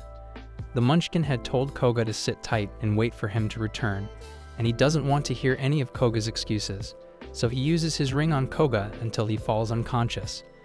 Noel recognizes that as an oath of subordination ring, an item that compels someone to obey the wearer of the ring. And normally something like this would be prohibited by law, but it is permitted if it is used between a master and his slave. After Tob has out Cole, the munchkin turns to Noel and asks why he was fighting with Koga. But he also mistakes Noel for a girl, and he's starting to get weird, so Noel kicks him across the street. The munchkin asks why Noel did that, but Noel holds him at gunpoint and says he's the one asking the questions here first. He asks where the munchkin is from, since he doesn't seem like he comes from this town. So the man explains that he is from a place far south called Solderland. And next, Noel asks him why he came to ELA. The man hesitates to answer at first, but the gun motivates him to reveal that he is on the run. He used to work for the Delbert family and ran their underground fighting ring, but then he got caught embezzling their funds, and they weren't very happy with him.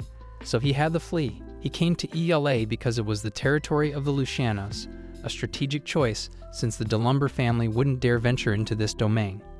Koga, one of his slave fighters, had been brought along when he fled, and now the man's eyes gleamed with a mix of desperation and determination. Noel quickly pieced together that the guy likely wanted to use Koga as a ticket into the Aurea underground fighting scene. As the conversation unfolded, the man laid out his plan, his voice laced with urgency. He inquired if Noel had any connections to the underground fighting ring, clearly hoping for a lifeline. But Noel shrugged it off, letting him know he was just a seeker, and just to clarify, he was also a guy. The man's reaction was immediate and explosive. He was shocked not just by Noel's status as a seeker, but even more so that someone with such a pretty face was, in fact, male. Noel felt his temper flare at the remark, a mix of annoyance and indignation bubbling beneath the surface. Who did this guy think he was? But pushing that aside, Noel assessed the situation. The man was on the run from the Delbert family, which meant Noel wouldn't face repercussions if he decided to take matters into his own hands. Plus, if this munchkin were out of the picture, Koga would be free, and Noel could claim him for himself. The benefits of the situation were too good to ignore. With a mental checklist of pros and cons rapidly weighing in his favor, Noel's decision became crystal clear. Without a moment's hesitation, he executed the man, the sound echoing sharply in the otherwise quiet space. There was no time for second thoughts. Opportunities like this didn't come often, and he'd learned long ago that hesitation could cost you everything. As he stood there, the adrenaline coursing through him, Noel felt a mix of satisfaction and resolve. The underground awaited, and he was ready to carve his path. Noel might not have a heart, but he definitely wasn't a murderer, at least not when it came to people he could use later. He'd given the guy a warning shot, just a little reminder that this wasn't a friendly game of tag. It wasn't like he was out here looking to collect bodies. But if the guy had any sense at all, he'd get the hell out of there before Noel decided to turn this into a murder mystery. With him as the leading suspect. 10 seconds. Not much time for a life-changing decision. The guy, understandably, was terrified. He probably never had a gun pointed at his face before. It didn't seem like the kind of thing you get used to, unless of course you were Koga, who was busy kicking Noel's leg like that would do anything. Noel gave him a look that screamed really, and rolled his eyes. If Koga had any kind of backbone, they might have had something resembling a partnership. But no, the dude was too soft, too nice to even off a tiny little munchkin for his own survival. That was the moment Noel knew he couldn't trust him. Weakness was a liability. While Noel would have appreciated having Koga's muscle around in a pinch, there was no point in keeping someone around who couldn't even make a hard choice when it counted. They were gonna run, but Noel was already thinking ahead. If Koga didn't toughen up soon, he'd be the next target on Noel's to-do list. But for now, Noel let him play the hero, let him feel like he was still needed. The clock was ticking after all. A little while later, Noel returned to the cafe, still trying to shake off the weird energy of the day. As soon as he stepped through the door, he noticed Alicia sitting there, casually sipping her drink like she'd been there all day. He didn't remember inviting her, but apparently she'd taken it upon herself to show up anyway. Great, just what he needed, another person to keep track of. He wasn't in the mood for company, especially not hers. His eyes narrowed as he scanned the table, calculating the damage. He wasn't paying for anyone's food. That wasn't part of the deal. The whole everyone can fend for themselves thing worked just fine for him. Then Alon walked over, her arms folded in that way that meant she was about to deliver some righteous indignation. She had that look, the one that said, "You've screwed up." Noel didn't have to be psychic to know she was going to bring up how long he'd been gone, and how lonely Alicia must have been, left to wander the world all by herself in the absence of his presence. Classic guilt trip territory. Noel's instinct was to dig in his heels, but he had learned long ago that fighting Alon on these things was a lost cause. Fine, just this once.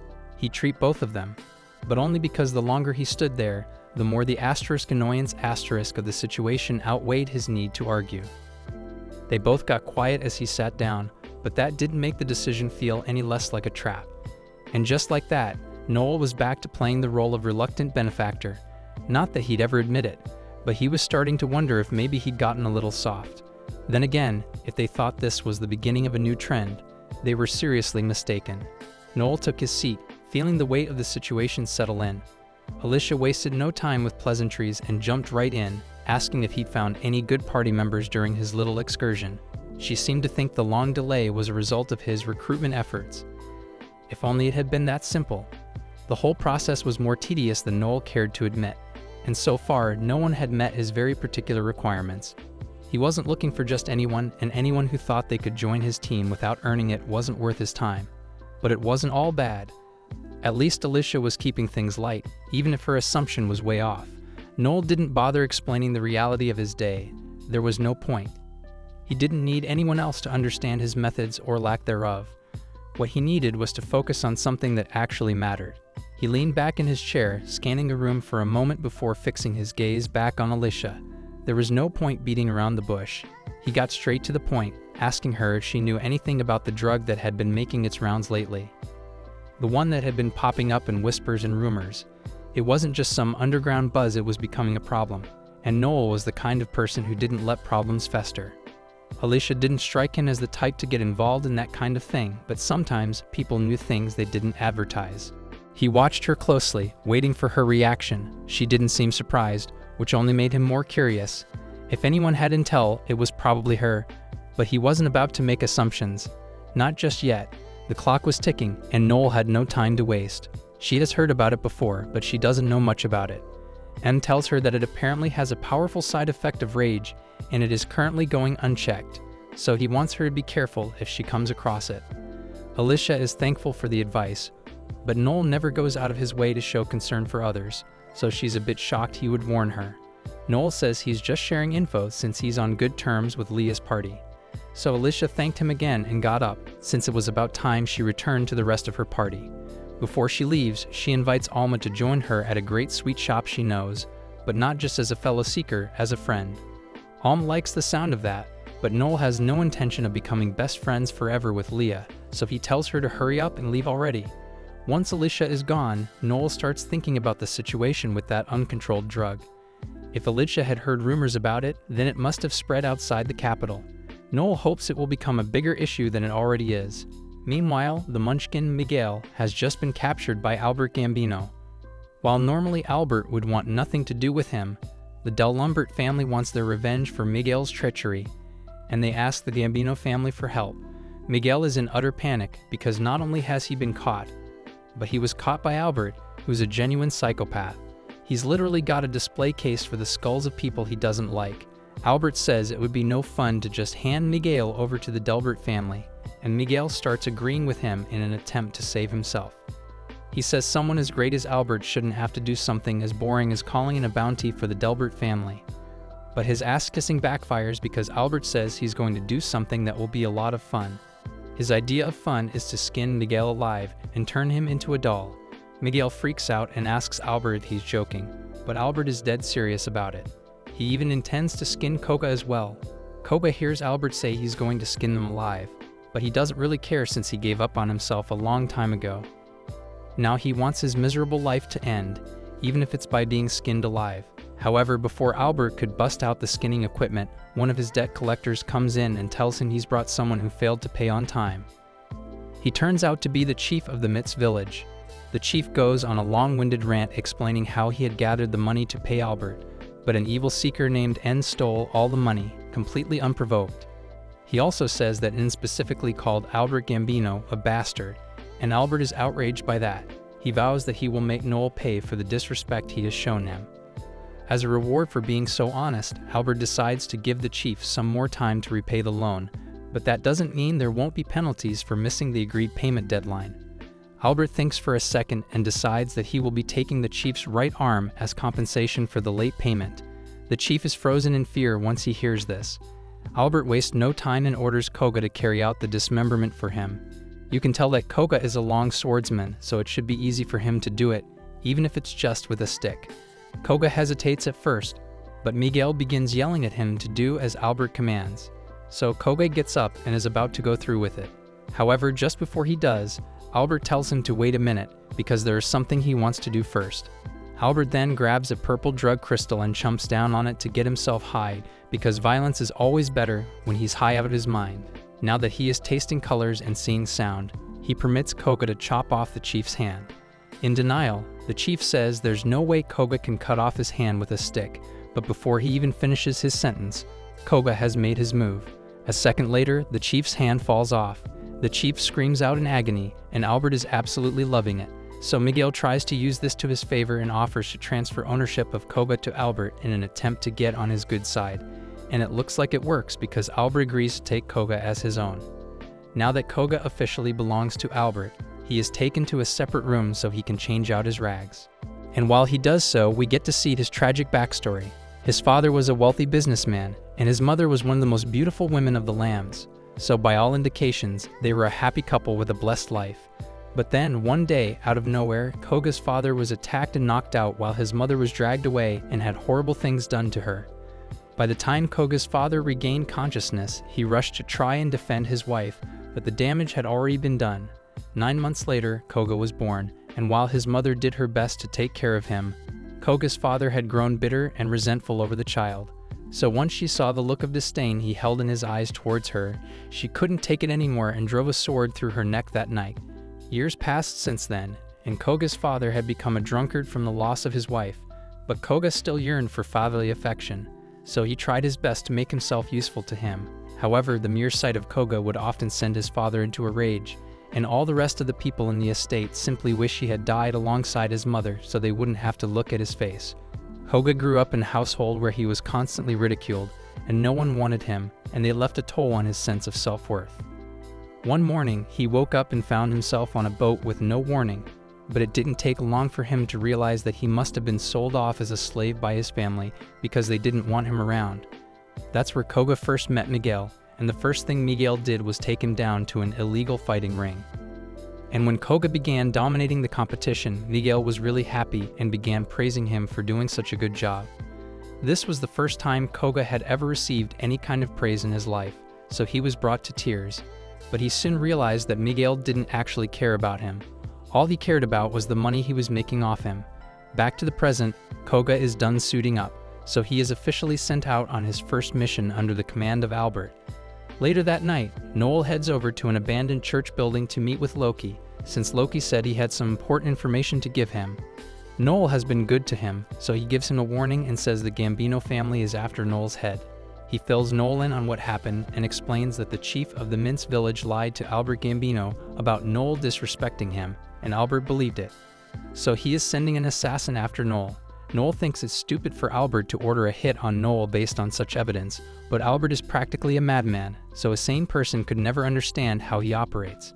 Noel wonders how a man like Albert even got into a position where he's the head of the Gambino family, and the answer is nepotism. The former leader of the Gambino family only had one son, so while Albert was already a major mess-up, he inherited the position without having to work for it. Just then, Noel hears the sound of armor clanking against the ground, and that means someone is approaching. So Noel realizes that Loki must have sold him out to the Gambino family. Loki apologizes, but if he didn't agree to do this, the Gambino family would have killed him. So worse comes to worse, he figures he can just flee to another country after this so the Gambino family doesn't continue harassing him. That sounds like a decent plan to Noel, but there's one thing Loki's plan is failing to account for, and that's the fact that nothing is stopping Noel from shooting him right here and now. Although Noel is disappointed that he now has to kill Loki because he really likes having him around, surprisingly, Loki doesn't try to run and is totally fine with Noel shooting him.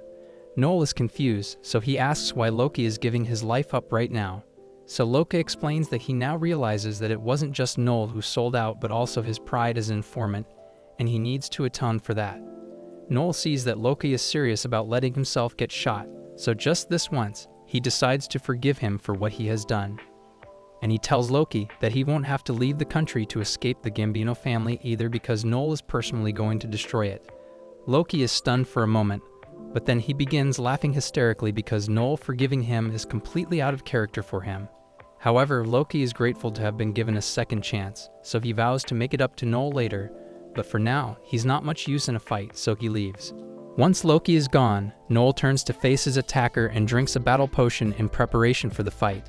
A battle potion greatly increases the user's physical ability, but it only lasts 10 minutes, and it takes a toll on Noel's body afterward. Once the attacker steps into view, Noel is shocked to realize that it's Koga, and Koga is equally surprised that the target he was sent to assassinate is Noel Stalin. Noel congratulates Koga for becoming an assassin for the Gambino family since it's a huge step up from a dirty street fighter. Anyway, there aren't going to be any interruptions this time, so Noel suggests they should pick up where they left off last time and point his gun at Koga. But Koga is hesitant to draw his swords. In all honesty, he doesn't want to fight Noel because he still owes him that silver coin, but that doesn't mean he can defy his master's orders, so he still has to fight. But following his pride as a warrior, he formally announces himself as Koga the Slicing Wong Swordsman and challenges Noel to a duel. Noel thinks Koga is dumb for giving away his profession like that, but he also respects the pride Koga has, so he responds and announces himself as well. After that, the fight begins, and Noel fires his gun at Koga, but Koga is too quick for that, so he dodges and appears in front of Noel. However, just before Noel can be slashed, he uses a wire to get himself to safety. Now that Koga isn't weak and starving, his speed and accuracy are far greater than they were when Noel fought him earlier, but Noel still has a plan to defeat him. He fires a flame bullet at Koga, and even though Koga dodges, he gets caught up in the flame. So Noel assumes Koga will take some significant damage from that. Yet Koga emerges unharmed because he cuts the air around him to create a barrier to protect himself from the flames. He then jumps up to confront Noel, and Noel is forced to engage in close combat. So he tries to go for Koga's nuts, but Koga jumps back and yells that nut shots are a cowardly move. It may be cowardly, but this is a life or death fight, so he doesn't care what cheap tricks he has to use. He's going to get the job done. He then reaches into his jacket and pulls out a flashbang to blind Koga. While Koga's vision is disabled, he attempts to take advantage and land a death blow. But before he can do that, Koga uses his special move and launches several slashes at Noel. He then corners Noel on a ledge. Even though Noel attempts to use his stun howl to stop Koga, Koga simply cuts through it, sending Noel crashing down to his doom. Noel lies on the ground, unconscious. When he wakes up, he sees Kuga standing over him, sword raised. Kuga admits he was impressed by Noel's strength and fighting skills. But Noel isn't interested in praise. He wants to know why Kuga hasn't killed him yet. Kuga hesitates. Even though his mission was to kill Noel, he can't bring himself to do it after their intense fight. Noel is mad at Kuga for hesitating. He yells at Kuga and grabs the sword, saying he can't be soft on enemies. If Kuga doesn't kill him, their boss, Albert, definitely will. Kuga is confused. He doesn't understand why Noel is pushing him to kill him. He thinks maybe Noel is worried about others, but Noel laughs and says it's too late. Alma is coming, and she won't let anyone else touch him. Before the fight started, Noel used his link skill to send a message to Alma about his situation, and he's really glad she's here since the battle potion he drank has just worn off, and the side effects have left him immobilized. Alma doesn't really understand the details, but she does know that Kuga attacked Noel. So she asks Noel if it's alright for her to kill him, and Noel tells her to do it. Alma quickly charges at Kuga, her sword aimed straight for him, but Kuga reacts fast and raises his sword to block her strike. At the same time, he begs her not to attack, saying he doesn't want to hurt a woman. Alma finds this funny because she knows she's in control of the fight, but Kuga points out that although she caught him by surprise with her sudden attack, she still didn't manage to land a killing blow. This frustrates Alma, so she decides to push her abilities further and uses her acceleration skill to move so fast that Kuga can barely keep up. She wants to show him just how much stronger she is. However, Kuga isn't easily outmatched. He activates his sense enhancement skill, which helps him react much quicker, even when his eyes are closed, allowing him to keep up with Alma's speed and avoid being hit. The battle between them becomes even more intense as they each push their limits, with neither willing to give up. As the two continue to battle, Noel is once again reminded of the fact that, as a talker, he will never be able to do things like Alma and Kuga can. But it just reignites his motivation to overcome the strong and become the strongest.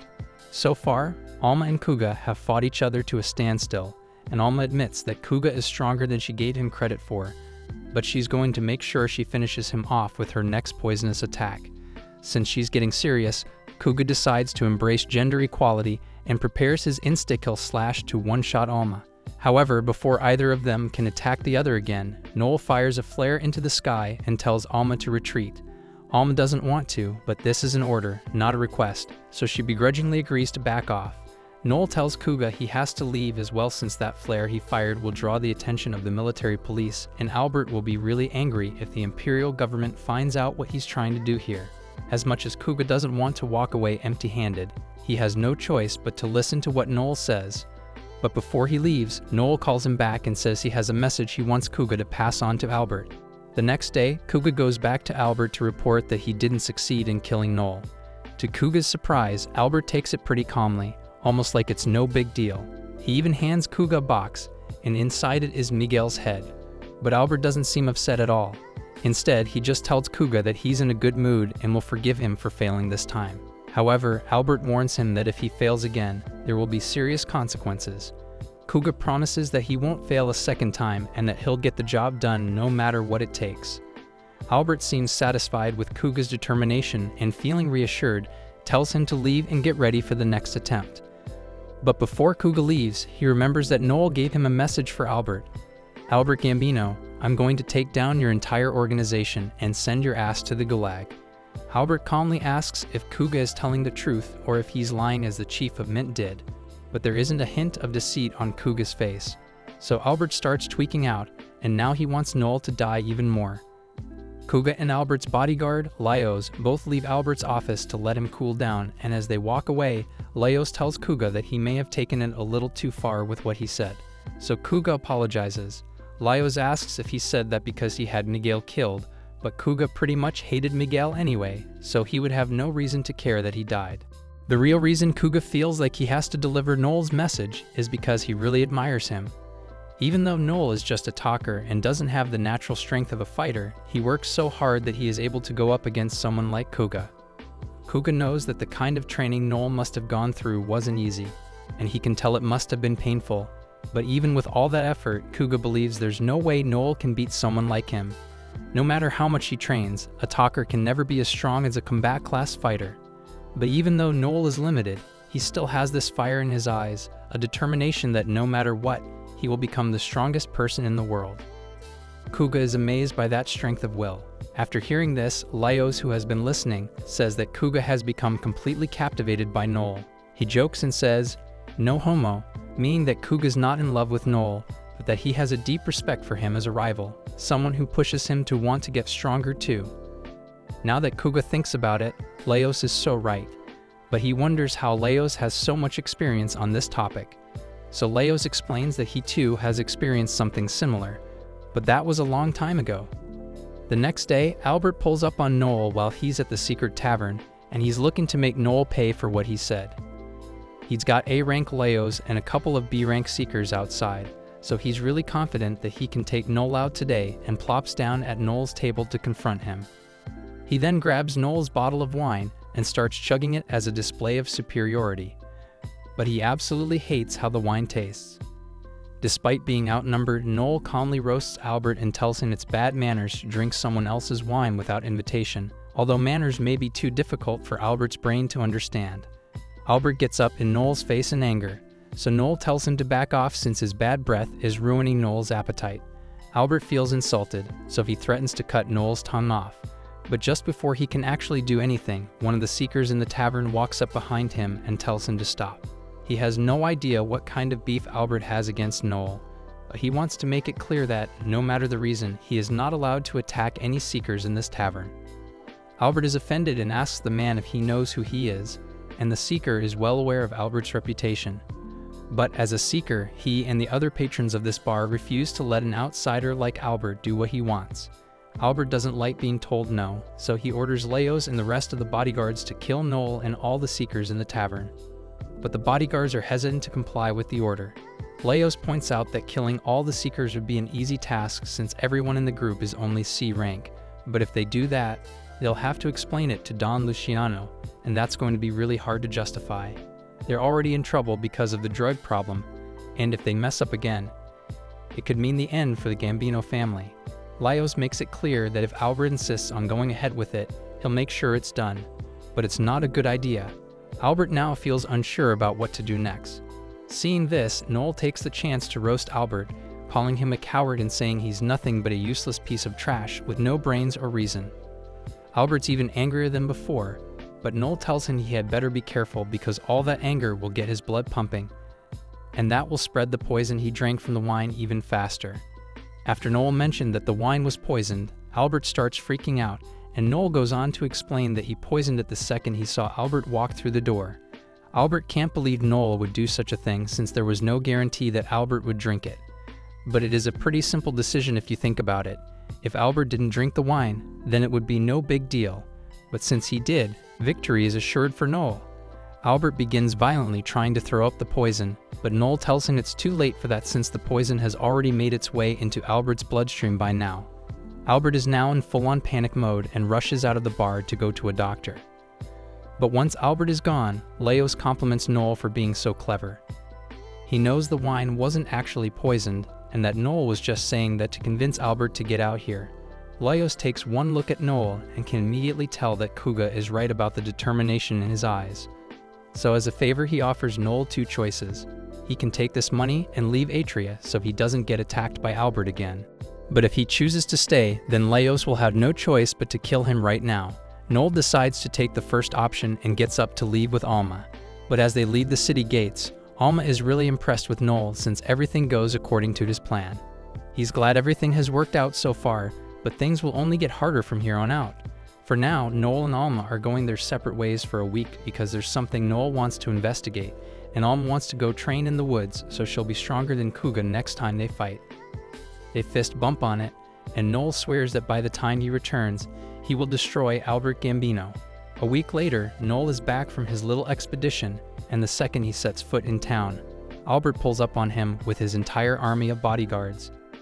He believes he has Noel cornered, so he orders them to start off by breaking all of Noel's arms and legs to make sure he suffers for as much time as possible. But surprisingly, Laios and the others completely ignore his order, and Albert doesn't understand what's going on. Noel breaks out, but since an idiot like Albert will never figure things out on his own, Noel explains to him that he has lost all right to order Laios and the others around. A little earlier that day, Laios and the others were all sitting together at a bar, and all of them were devastated because Albert had ordered them to kill a little girl earlier that day. She was holding on to this toy like it meant the world to her. They all feel insanely guilty about it, so they ask Laios why they keep following Albert's demented orders like this. They joined this line of work because they respected the former boss, but Albert had a restraining order on respect, so they couldn't keep following him. In the middle of their conversation, Noel shows up and notices them holding the gift he gave the daughter of the Mint Chief. Even though Noel thinks her father is a weasel, he still has some fondness for the little girl, so it really bothers him to know that Albert was the reason she was killed. It hurts him more than he expected. However, Noel didn't come here to dwell on that. He came to talk to Laios. Laios asks if Noel knows what's going to happen now that he's back in town, and Noel says he does. But he tells Laios that he didn't come to fight. Instead, he just wanted to drop off a document that might interest him. The paper he brings is Albert's birth certificate. Noel explains that he got it by having Loki investigate Albert's past while he was away for a week. What Loki found out is that Albert isn't actually the biological son of the man everyone thinks he is. In fact, Albert's real father is someone else, but the previous leader of the Gambinos had an affair with Albert's mother before he was born. So as a favor to her, he accepted Albert as his heir, even though Albert is not related to the Gambino family at all. There was also one other thing Noel wanted to look into, so he asked Loki to do some research about the former Gambino boss's cause of death. The results of that investigation revealed that not only is Albert not actually the former boss's son, but he also poisoned the former boss and made his death look like an illness. Albert has no idea how Noel managed to figure that out, but he tells them they can't prove that he really did anything. However, on the contrary, Noel has all the proof he could ever need because Noel has a handy skill called Confess that can be used to get people to admit to their crimes, and a confession from him will be more than enough evidence. Once Albert has been forced to admit to his crimes, Laios goes up to him and tells him that he is no longer their boss. He is immoral, stupid, and heartless, so they can't justify serving a man like him. At the same time, regardless of his actions, the former boss did name Albert as his successor, so Laios is going to give him one last chance to redeem himself. If he fights Noel and Noel wins, he can continue being the leader of the Gambino family.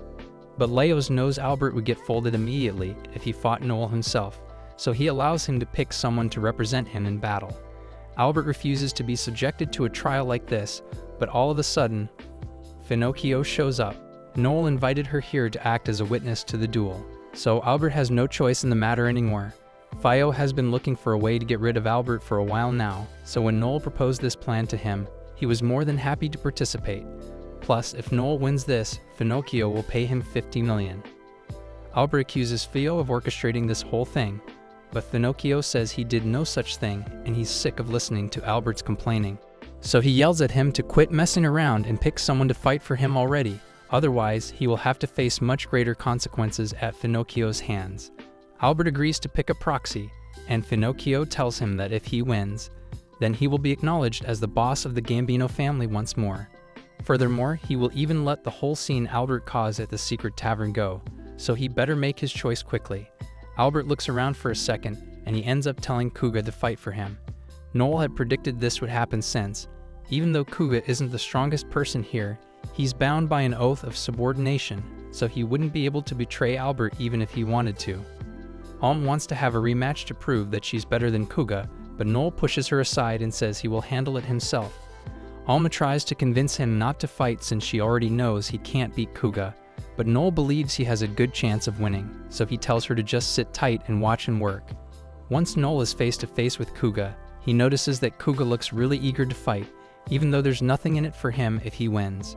But Kuga is just glad he gets to fight Noel again, and if Noel is so eager to fight personally, then he must have a trick up his sleeve, and Kuga can't wait to see what it is.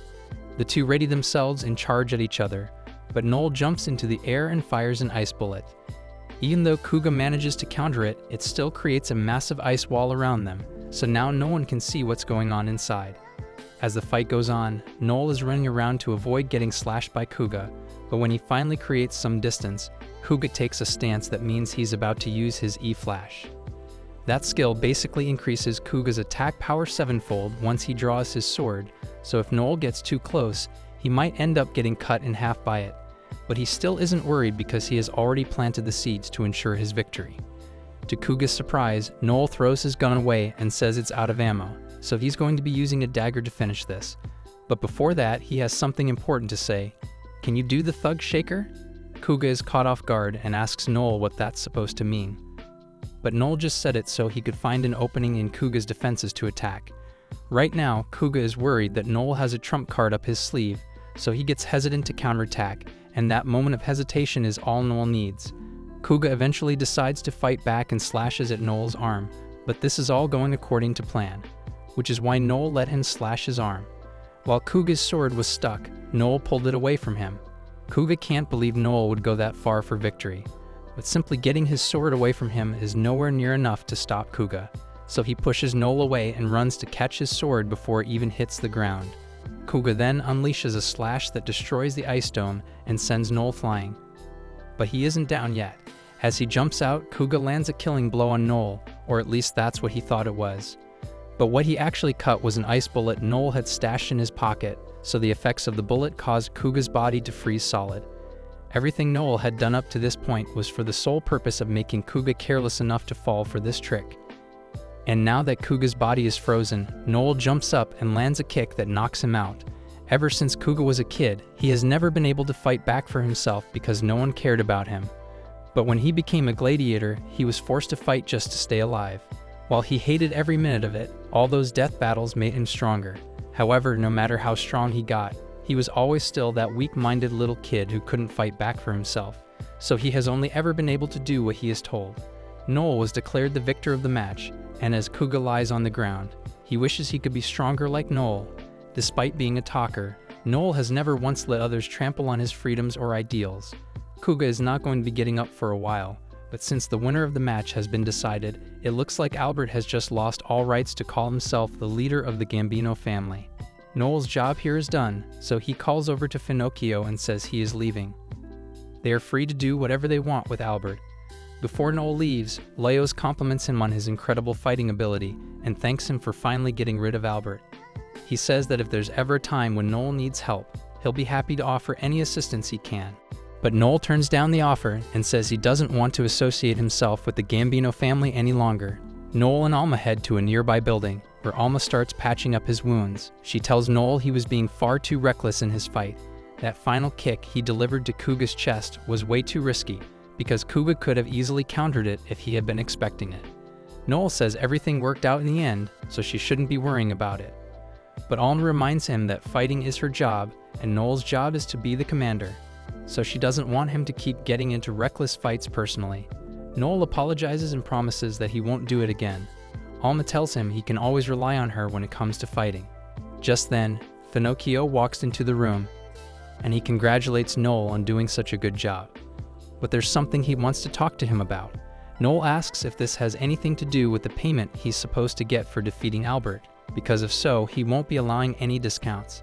But Finocchio laughs and says he would never try to bargain with such a thing because this was a really good deal for him. He got rid of an incompetent rival, all without having to take on any personal risk, so Noel earned every bit of that 50 million. But there's something else he wants to talk about with Noel in private, so he asks Alma if she can leave the room for a bit. Noel tells Alma it's alright, so she leaves the room. As soon as she is gone, Finocchio gets straight to the point and asks Noel to join his Luciano family. He promises to treat Noel well, and if he wants, Finocchio is even willing to make Noel the leader of the Gambino family. Noel finds the idea amusing, but he reminds Finocchio that he is only 16. So how could he possibly lead an entire family by himself? Finocchio tells him age is irrelevant in the matter. The only thing that's important is the fact that Noel has got the guts to do it. Noel admits that Finocchio is right about that, but Noel has already turned down this invitation once before, so Pinocchio should know by now that there's no way Noel would ever serve under anyone. Pinocchio asks Noel if he's sure about that answer, and Noel says he is sure. So Pinocchio informs Noel that his class is an A-rank Punisher, and as such, he has access to a pretty interesting skill. All of a sudden, Noel realizes that something is terribly wrong, and as he looks up, he sees that Pinocchio is literally holding his heart in the palm of his hand. Noel checks to make sure, and just as expected, he has no heartbeat in his chest. Pinocchio begins explaining how the skill works. The judgment skill allows him to remove the heart of his target against their will after they refuse a request from him twice. But even though Noel has no heart right now, he is still alive because the heart is still spatially linked to his body. However, if Pinocchio steps more than 5 meters away from Noel or crushes his heart, Noel will die. Pinocchio thinks Noel is a little too talented to be left on his own because he will eventually become a problem for the Pinocchio family. Noel asks if Pinocchio intends to kill him before he becomes a possible threat, and that's exactly what Pinocchio intends to do. But he's willing to give Noel one last chance, so he asked him again to join the Luciano family. At this, Noel laughs and says he will never agree to that. He gets up, so Pinocchio tells him trying to fight is pointless because his heart won't go back into his chest unless Pinocchio dispels the skill. However, this doesn't stop No, as he continues approaching Pinocchio and declares that he will indeed become the greatest seeker that has ever lived, so great, in fact, that the Luciano family would never be able to touch him. So with that in mind, Pinocchio has the right idea when he says the best thing to do is kill him now. He encourages Pinocchio to do it. But he also reminds him that the second he does it, he will be admitting that he is a coward. He is so scared of Noel that he decided to kill him while he is still weak rather than have to deal with him once he becomes strong. Whether Pinocchio chooses to kill him now or not, Noel makes it clear that he will bow down to no one. So even though Pinocchio is the one holding N's heart in his hand, Noel has managed to grip Pinocchio's heart with fear. Pinocchio backtracks and says he was only kidding about killing him, so he returns Noel's heart to his chest. He then apologizes for the misunderstanding and turns to head out. But before he leaves, he reminds Noel that he can't take back what he has said, so he better makes it to the top of the world of Seekers for real.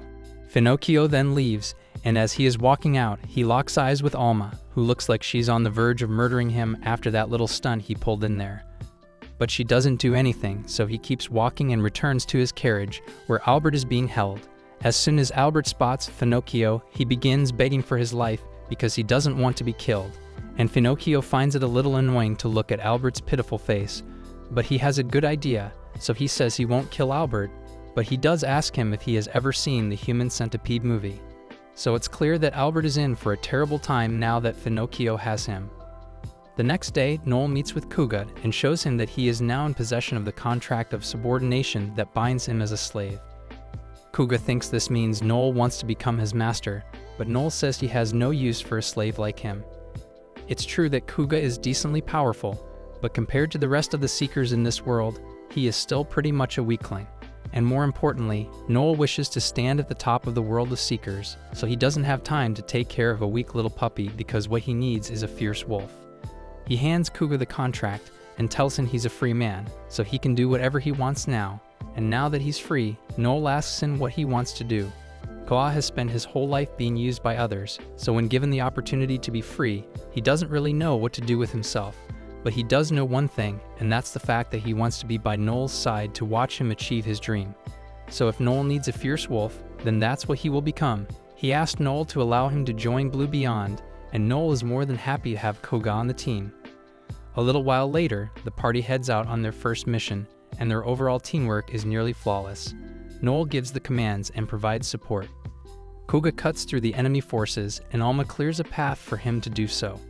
They are a well-oiled machine, but as Koga tries to chop off the head of the monster general, Alma comes in and steals his kill, so the two start arguing over it. Noel steps in and tells them both to knock it off since they are all on the same team. He tells Alma to stop acting out on the battlefield since it messes up their teamwork, but he also reminds Kuga that there are no kill counts here, so he shouldn't be getting so upset over Alma stealing his kill. That aside, this was a really good outcome for their first quest as a party of 3. So Noel says that as soon as they get back to Ria, he's going to apply for them to become a clan.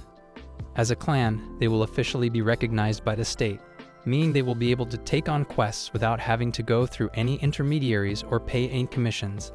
As he says this, Kuga notices something on Noel's arm, so he points it out, and Noel realizes it's the mark that means he can rank up to B rank. This is great news since, alongside his team, it brings him one step closer to his goal of becoming the strongest 7-star Regalia Seeker. A couple of years ago, Noel was having a meeting with the guild supervisor Harold Jenkins, and he was here to discuss business matters with Noel. After his grandpa died, Noel inherited the family winery and has been doing pretty well so far, but Noel intends to step down as the owner pretty soon because he has other things he wants to focus on. Anyway, getting down to business, Noel wants to know why Harold would want to meet with him so suddenly.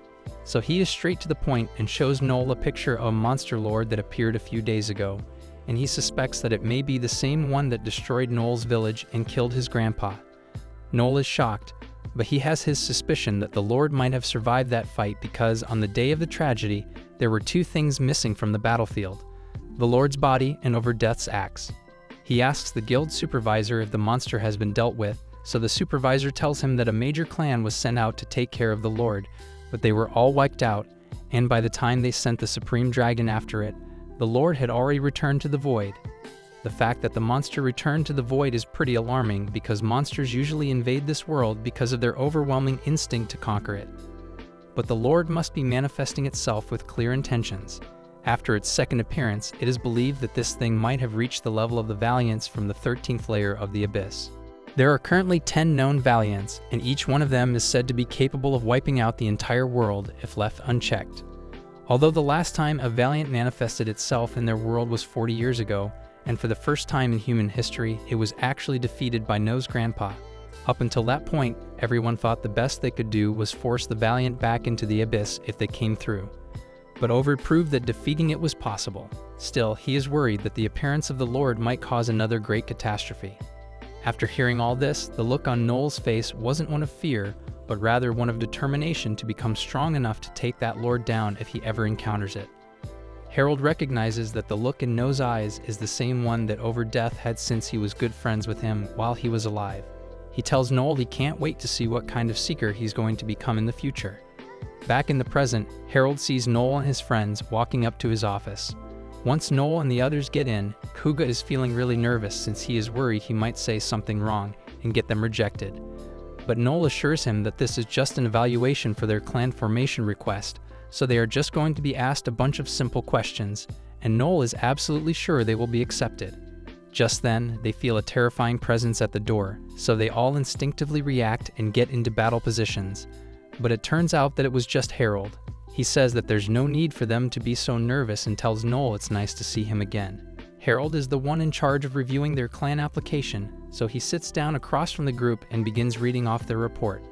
It looks like they already acquired a clan house as well as the 20 million for the security deposit, so it's clear that they thought this through before applying. Noel adds that he plans to rank up to B rank immediately after his clan is approved, and so does Alma, although Kuga hasn't met the requirements for a rank up yet. Harold acknowledges that but asks why the party name on the paperwork isn't Blue Beyond, so Noel tells him that he intends to change the name of the party when the clan is formed. Harold has no problem with that, so he says he is done with the interview. Kuga is surprised that it was so easy to pass the interview, but Harold corrects him and says they didn't pass the interview because he's rejecting their application. Elsewhere, in an abyss, a party is left in utter shock as they witness a single man take down a monster from a 12-layer abyss all by himself. Although this man is the vice commander of the Supreme Dragon Onir Regalia Party, Zeke Feinstein, this was actually a pretty tame battle for him. Back to Noel and the others, Kuga is shocked to hear that they are being rejected, so he gets up and asks Harold why. Harold wants to be transparent with them, so he says the guild is currently only accepting stronger seekers for clans, so meeting the requirements to form a clan isn't enough to be accepted anymore. Kuga doesn't think that's fair, but just before he starts complaining, Noel cuts him off and asks Harold what caused this sudden change in policy. Harold isn't supposed to be giving out this information, but over on the west border, there has been some strange monoflow occurring. It's just a matter of time until it reaches a critical state and erupts to form an abyss. Estimates suggest they have about a year before this happens, but when it does happen, a massive abyss will spawn, and that means a depth 13 Valiant is going to spawn. Hyoba asks if there's any way to stop this from happening, but the mana flowing in the earth is a very delicate system, so if they try to disrupt it, they could end up causing an even worse disaster. Alma asks if there's any way for them to kill the Valiant then, and Harold says it's possible, but it would require the joint effort of all the 1, 2, and 3-star regalias combined. Even then, as someone who has first-hand experience with the Valiant, Harold isn't sure they will be able to win. That's why the guild is only interested in accepting seekers who are already capable of engaging in a fight of that level because they don't have time or resources to waste on training rookies at the moment. Hyuga says that's way too unfair, but Noel says there is nothing they can do about it since they don't meet the conditions that the guild is looking for, so he gets up without any arguments and says it's time for them to leave. As they leave, Hyuga asks Noel if he's really going to give up on his dream so easily, but Noel never says he is giving up. He simply wants to take full advantage of an opportunity that just presented itself. While the appearance of a Valiant is an event that could possibly wipe out all of humanity, it is also an incredibly fortunate thing. For example, the living conditions in Etria rose dramatically after Karashutis was defeated 40 years ago because the gem from the monster was used to make a magic device that creates purified water for the entire nation. When stronger monsters are defeated, more advanced magical engineering is developed, resulting in large boosts in the standard of living. That's why Seekers are seen as heroes by the people, because they can turn unpredictable disasters into blessings. Noel plans to turn this unpredictable disaster around in his favor, so he tells the others that they have to become recognized as regalia as soon as possible. Kuga is shocked when he hears Noel say this because they haven't even become a clan yet, and Noel is already talking about becoming a regalia. Alma isn't as surprised and believes Noel will be able to pull it off somehow, but then Noel says they are going to need to become regalia in less than 6 months. Even she doesn't think that's possible. Noel explains that the time frame is so short because he plans to gain enough experience to become recognized as a regalia, and then, ideally, they will be asked to join the fight against the Valiant. If they manage to pull it off, their names will go down in history as some of the strongest seekers ever. But to accomplish all this, they need to have a lot of experience and accomplishments under their belt by the time they actually become a clan. The fastest way to do that is to achieve something so spectacular that it grabs the attention of the public. It looks like Noel already has the perfect plan in mind. The first thing he does is rank up to a strategist. After the process has been completed, as a strategist, Noel now possesses enhanced cognitive abilities that allow him to analyze battles in real time and give orders based on his predictions. After he's done, Noel heads out into the street, and he just so happens to run into Zeke while he's being praised by the public for his recent Abyss raid. As soon as Zeke notices Noel, he walks over to him, and Noel is a bit cautious about this interaction since Zeke is one of the only 3 people to reach X rank. The other 2 are Leon, the leader of the King Slayer clan, and Victor, the current leader of the Supreme Dragons. Zeke is interested in Noel and asks if he was the one who overthrew the Gambino family a couple of days ago, but Noel tries to play dumb and says he doesn't know anything about that. However, Zeke isn't fooled by Noel's act and is already aware of how capable he is. So Noel gives up on playing dumb and asks Zeke what he wants. Zeke says he wants to recruit Noel into his clan, but before he's even done speaking, Noel cuts him off and says he refuses to work under anyone. Zeke can tell by the look in Noel's eyes that he is firm on that decision. Zeke is the type of person who will do whatever it takes to get what he wants, even if it means using force. Noel tells him that he is welcome to use as much force as he wants, but if Noel were ever going to take orders from someone, he would need to see that person as the strongest. Victor, being already quite old, is past his prime now, so that leaves Zeke and Leon as the top seekers. Noel tells Zeke that if he wants to lead him, he will have to prove that he is stronger than Leon. But the truth is, Zeke could never do that, because if Zeke and Leon fought, one of them would end up dying, and there's no way for Zeke to guarantee he would win. Noel doesn't care though and tells Zeke he will only have the right to recruit him once he has proven that he is the strongest. As Noel leaves, 2 random guys turn around the corner, and when they see Zeke, one of them makes the unfortunate mistake of calling Zeke the second strongest seeker in the nation. And it absolutely sets Zeke off.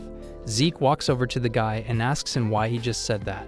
The guy tries to explain that everyone just thinks Leon is stronger because he has cleared more abysses than Zeke has. But that's not what Zeke wanted to hear, so he launches the guy hundreds of feet into the air. Noel was listening in on the whole exchange, and now he knows that Zeke is sensitive about people calling him the second strongest. Noel knows he needs to hurry up and form a clan before Zeke becomes even more of a problem for him. Meanwhile, in the forest, Alma and Licia are practicing combat. Throughout their training, Licia completely dominates Alma, easily taking control every time. After Licia pins Alma down with an arrow right at her neck, they decide to stop and take a break. Licia tells Alma that she needs to work on her situational awareness. Alma often gets too caught up in the heat of the moment during a fight and loses track of the bigger picture. This is the complete opposite of Noel, who stays calm and collected, thinking through everything carefully as a leader. Alma thinks she should just leave the decision-making to Noel then, and Licia agrees with her because everyone in a party has their own specialties, and she's sure Noel will make good use of Alma's skill.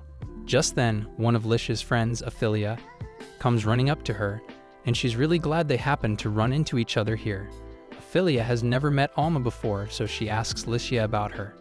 Licia says Alma is her friend, and she's just out here helping Alma train a little bit. Alma's training partner is part of Ophelia's group, called the Winged Knights, which has 4 members. These members are Kayan the Lancer, Vaclav the Summoner, and their strong and dependable leader, Leon.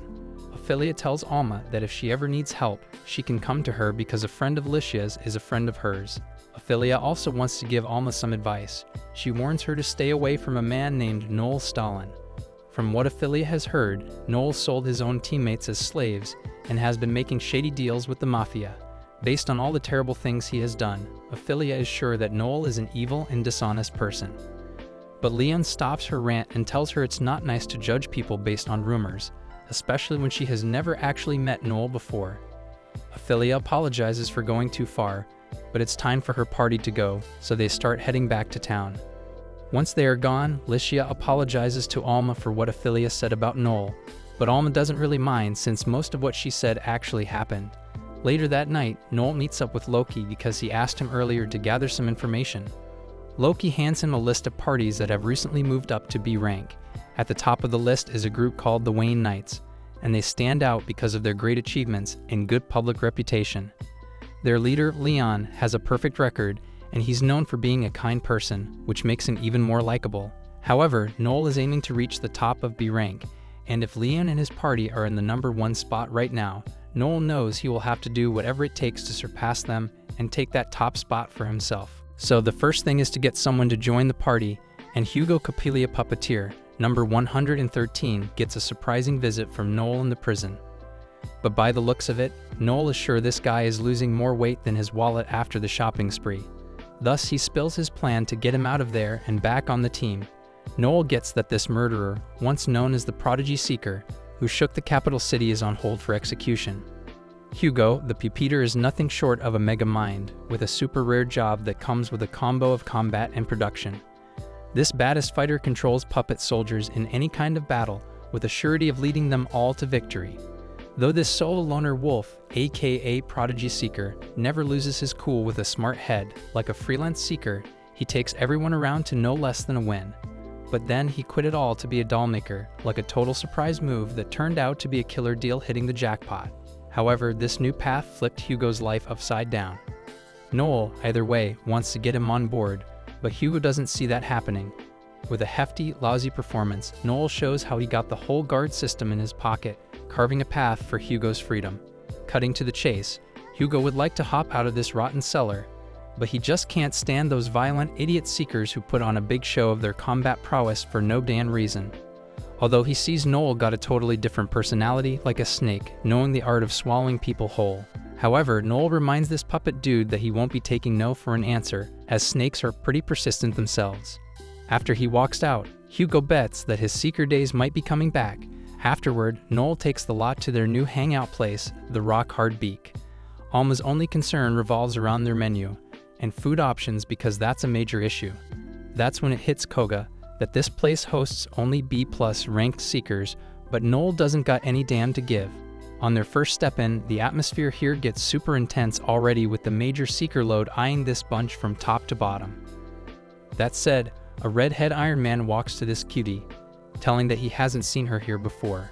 Noel corrects this buffoon that he is talking to a man. This cracks him up, that he's talking to such a pretty-faced dude with 0 battle scars. Noel is amused by his take on manhood defined by ugly scars. After their trash talk takes the heat, Noel bets Edgar's last show of raiding the War Eagle's captain telling enough that he can't do 1-on-3. Before Edgar gets rough, Noel congratulates Edgar for either Quechua or Bruno was coming out soon, pointing at how not to take him that lightly. Not gonna lie, this Noel guy got a knack for poking fun at macho losers. Things were getting super heated up between Edgar and this guy, but Noel's ace cornered him up so well. My man plays like a pro. With a little snaky trick, Edgar makes a swift escape, and Noel thanks for clearing out the pathway.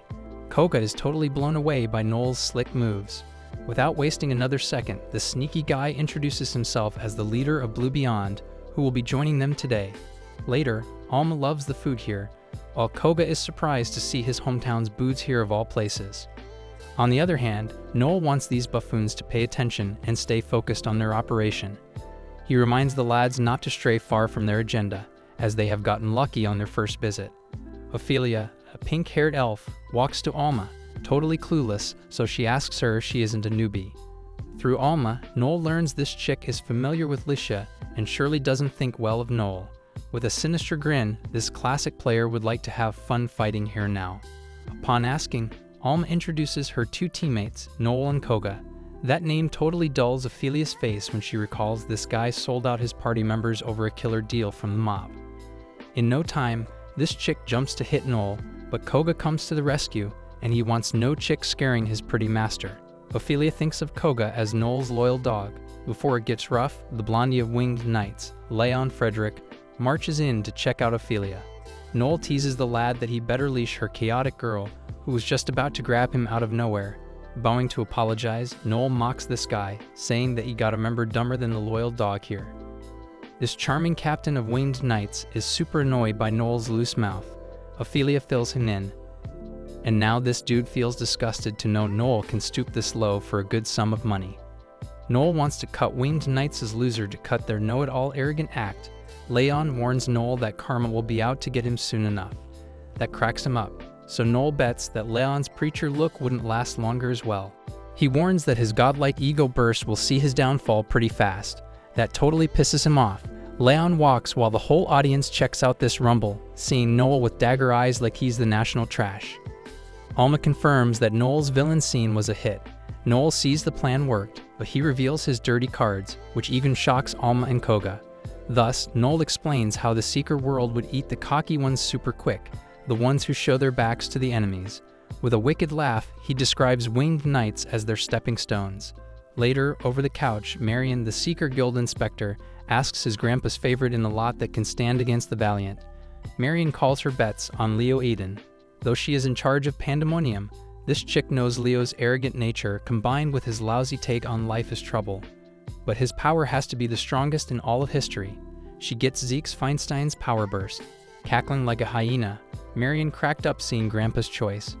But this old man is down to bet the head of the Jenkins family position over this Leo versus Noel thing. However, he clears up that Marion's losing streak here would get her into etiquette school, a perfect shot to be a perfect inspector. Later, seeing the happy drunkards talk of the future makes Keem feel super nostalgic. He recalls seeing Leon getting straight up bullied for snitching on the little thieves. After handling the fuss, little Keem wants Leon to fight back, but Leon isn't the guy to strike violence with violence.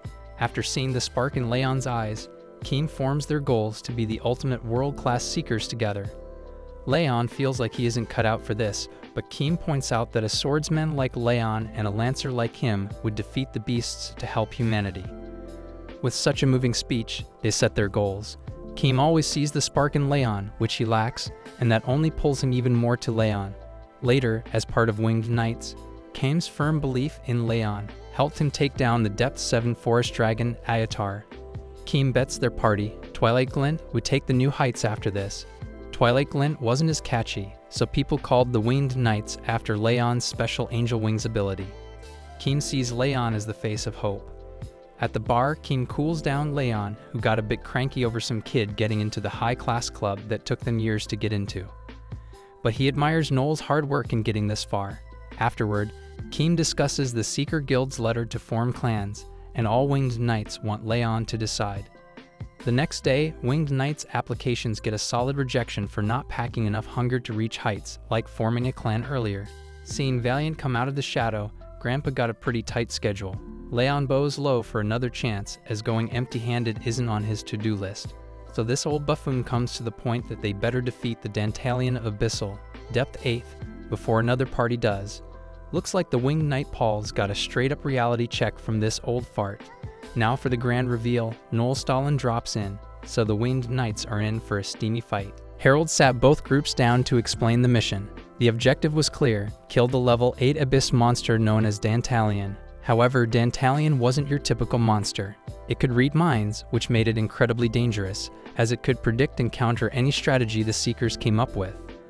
On top of that, the monster had a reputation for being sadistic, often torturing those who failed to defeat it. The gruesome track record made it clear: failure meant death. The task itself was daunting, but Harold wanted to make sure the rules were crystal clear.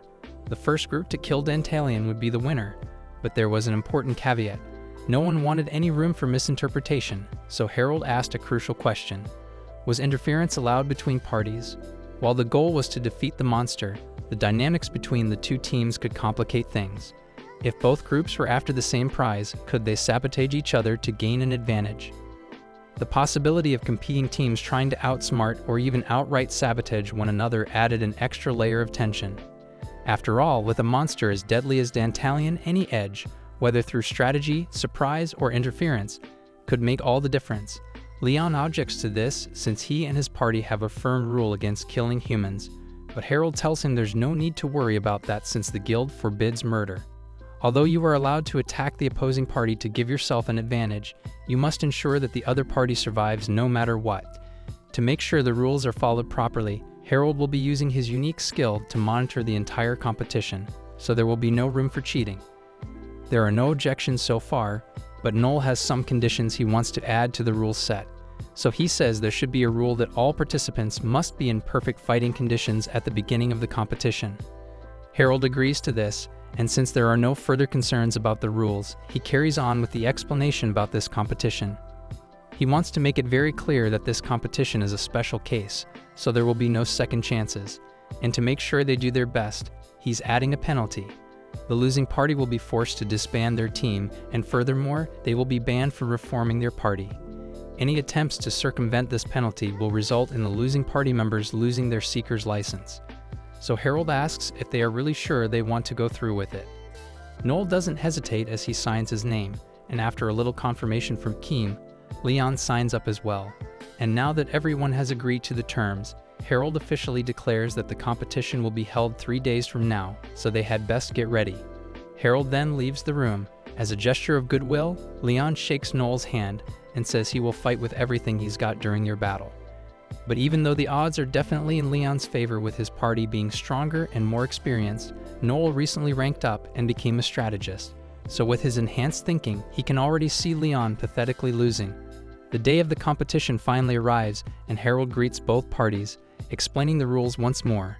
Both parties will venture into the abyss, and the first one to defeat a Dantalian will be victorious. On Harold's signal, the competition officially begins.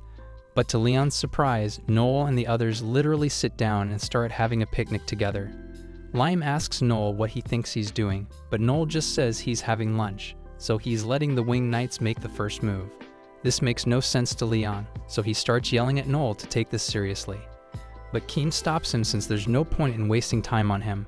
The Winged Knights make their way into the abyss, and Aelia can hear a horde of monsters heading their way, so she warns the party to get ready. But before they start fighting, there's something Vad wants to say. He tells Leon that Noel actually approached him before the match and tried to convince him to betray the party.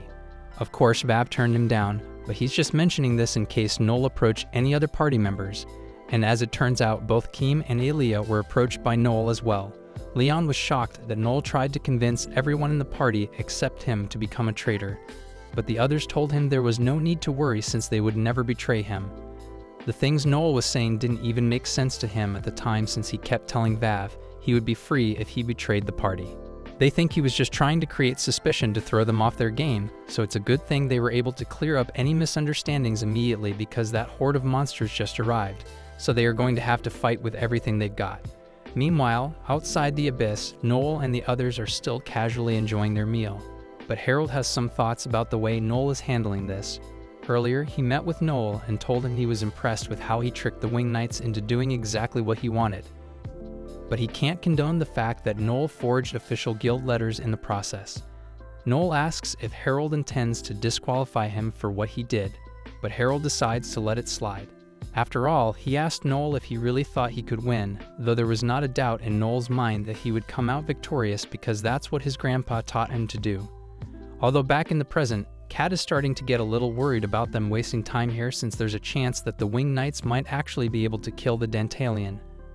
But Noel reminds him that this is all part of their plan. The Winged Knights are a strong party, so they need to be patient about how they approach the contest, especially with Leon around since he is not only an excellent leader, but he is also strong and has incredible decision-making skills.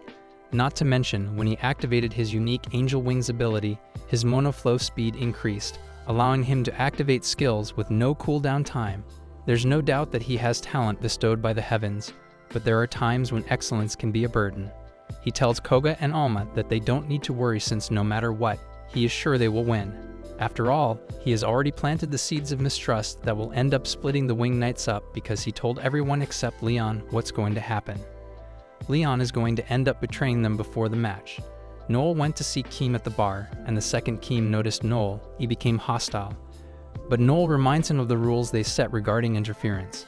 All they said was that all participants must be in perfect fighting condition, so no attacks before the contest would happen. So under those rules, Noel approaching him like this wouldn't count as interference, but if Keem tries to chase him off with violence, that would constitute a rule violation. Not while he has Keem's attention, Noel gets the point and asks Keem to betray Leon. Keem bursts out laughing because he can't believe Noel actually thought he would betray Leon so easily. But just out of curiosity, he asks what he would get in return. Noel answers that he would get to be free from Leon's shadow. Once Keem hears this, he stops laughing, so Noel continues and says it is clear that the Winged Knights are a lopsided party with a majority of their strength coming from Leon. Even if they did end up forming a clan, they wouldn't be able to keep up with Leon since no amount of hard work would be able to match up to Leon's raw talent. Keem admits that Noel is right about Leon being the strongest in the party, but he still wants to support him with everything he has because they are sworn brothers. But as Keem was leaving the bar, Noel told him that if he didn't betray Leon, then Leon was going to end up betraying him first.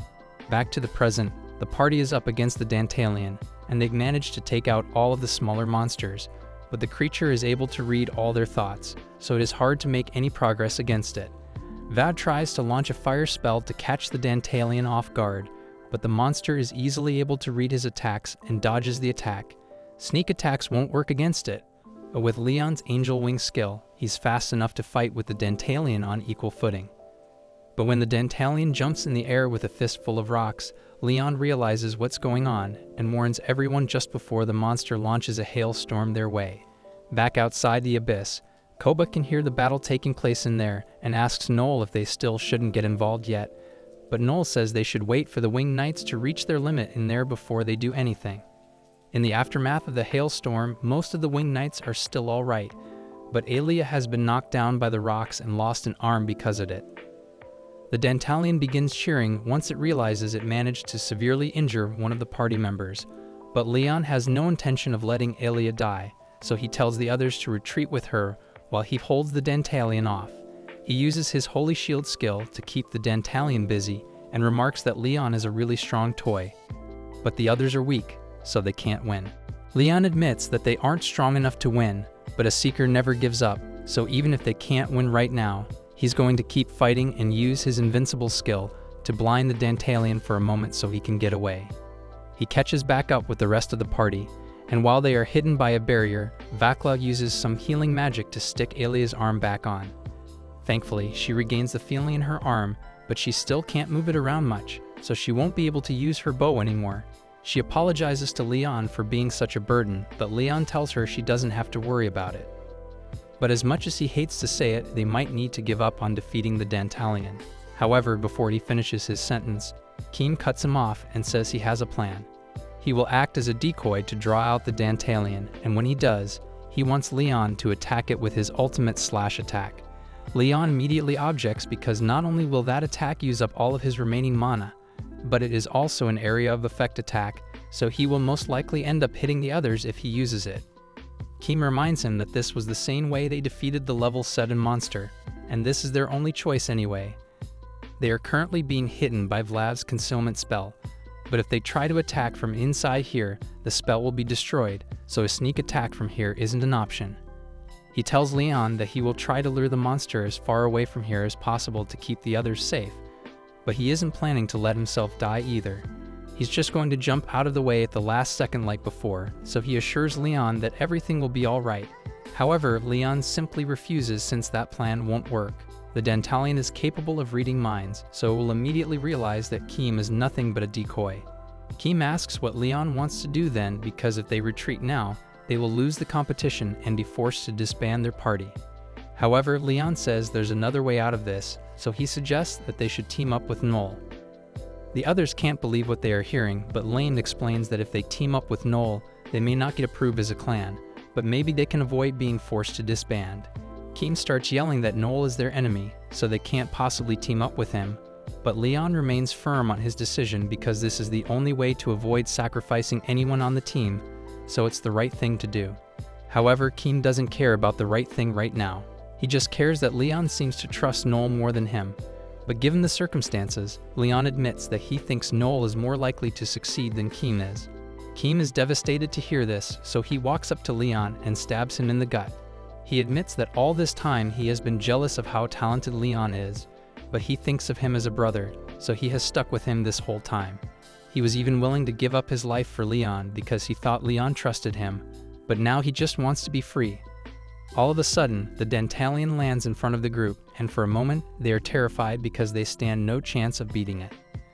But it turns out that the Dantalion isn't after them right now. It's after Noel, who just arrived. Noel fires a bullet to distract it while he orders Koba to attack from above. And to the Dantalion's surprise, it can't read any of their attacks. In preparation for this battle, Noel and the others train using Noel's mind link skill, so they are now able to carry out Noel's orders with an empty mind, so the Dantalion can't read their thoughts.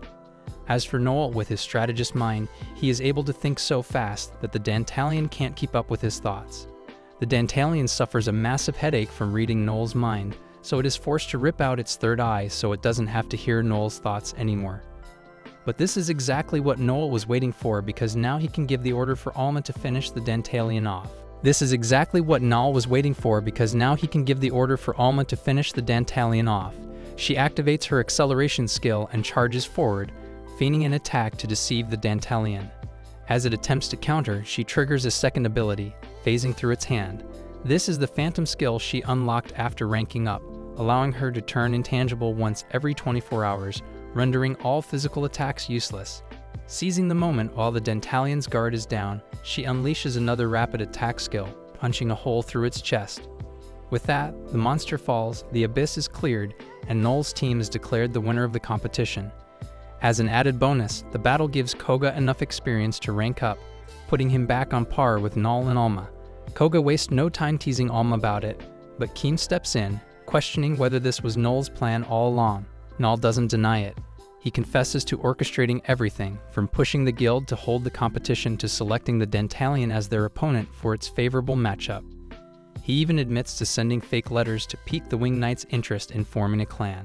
Hearing this, Keem, furious, grabs Noel by the jacket, but Noel calmly points out that Keem and his team contributed to their own downfall.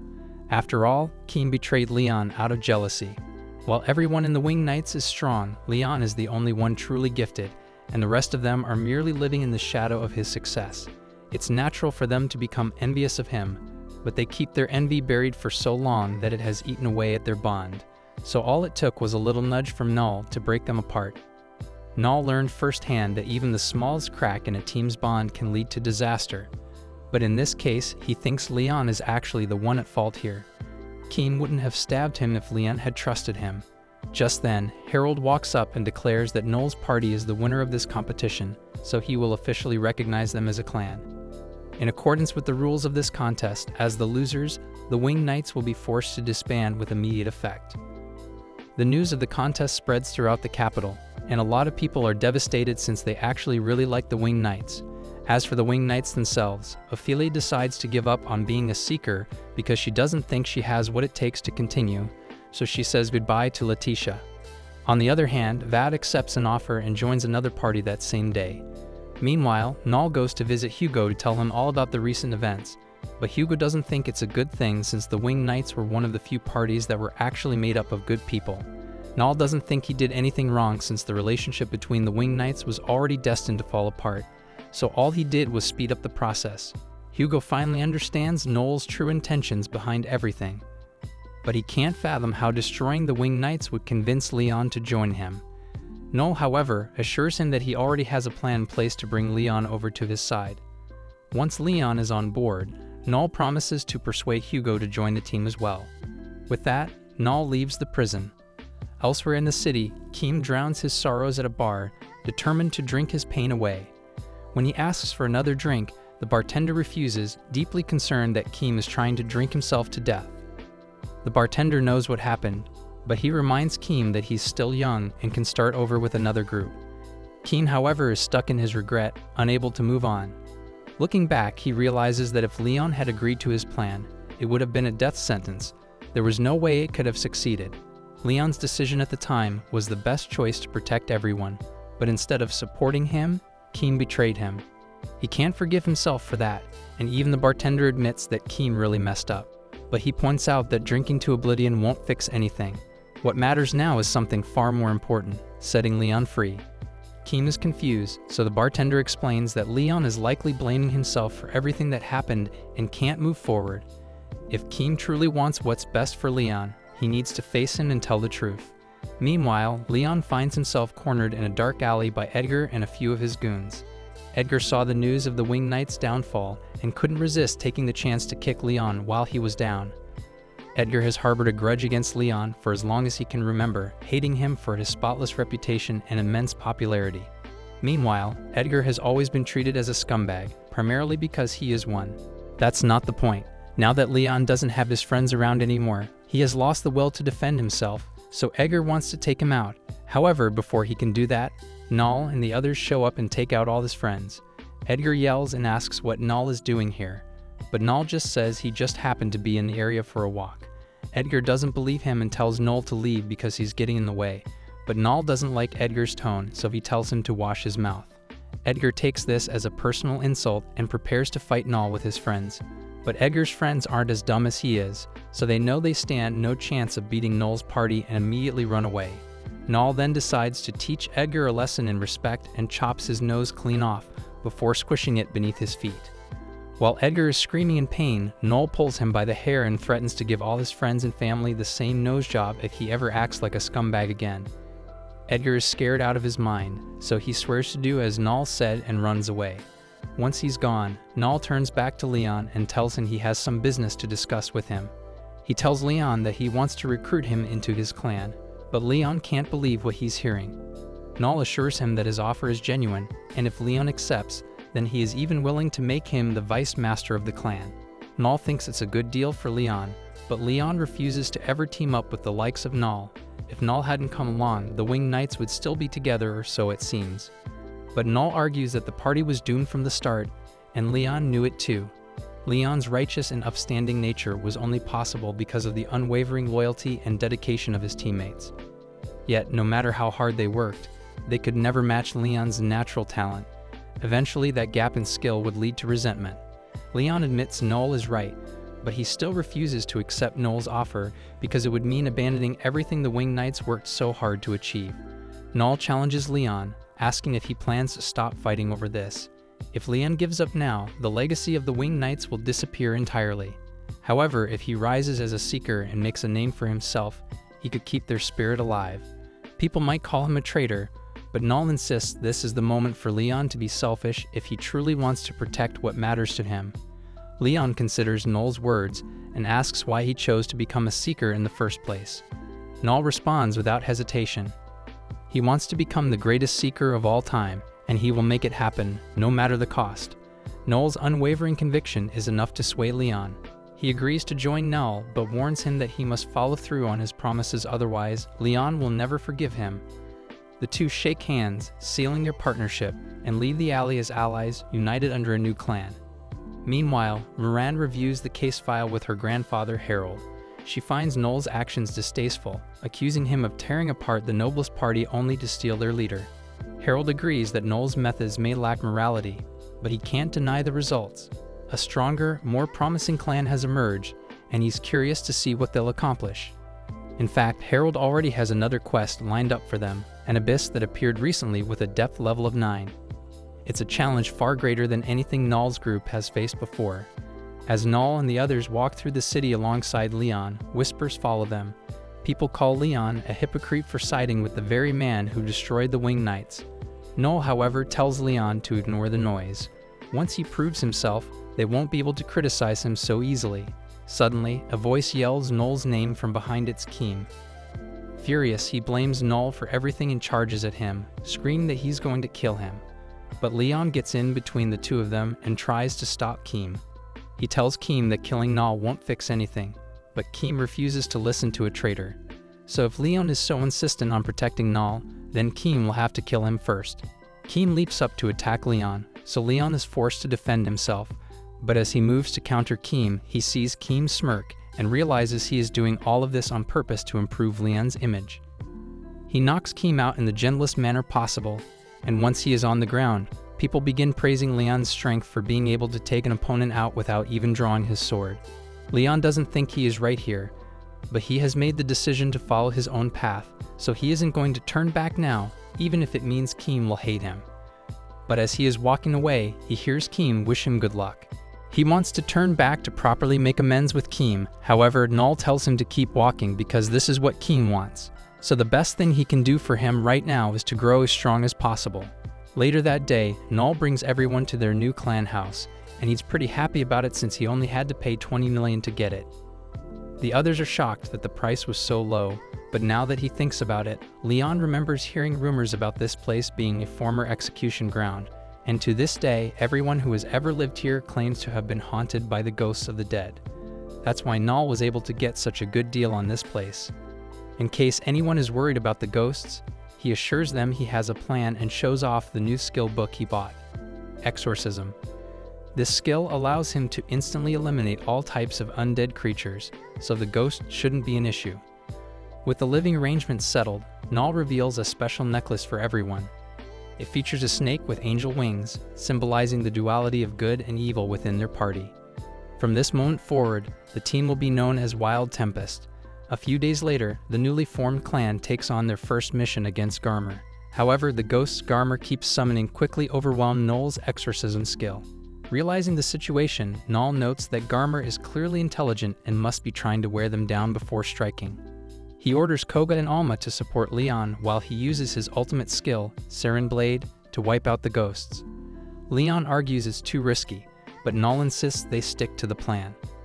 Following his instructions, they coordinate their attack and successfully eliminate all the ghosts, but Garmer itself remains untouched, forcing them to retreat into a nearby cave. Everyone is completely drained, barely able to move, but there's no time to recover. Garmer follows them into the cave, declaring that he's going to eat them. Before Garmer can strike, Noel steps forward and makes an unexpected offer, a deal. He promises to share some useful information in exchange for Garmer sparing their lives.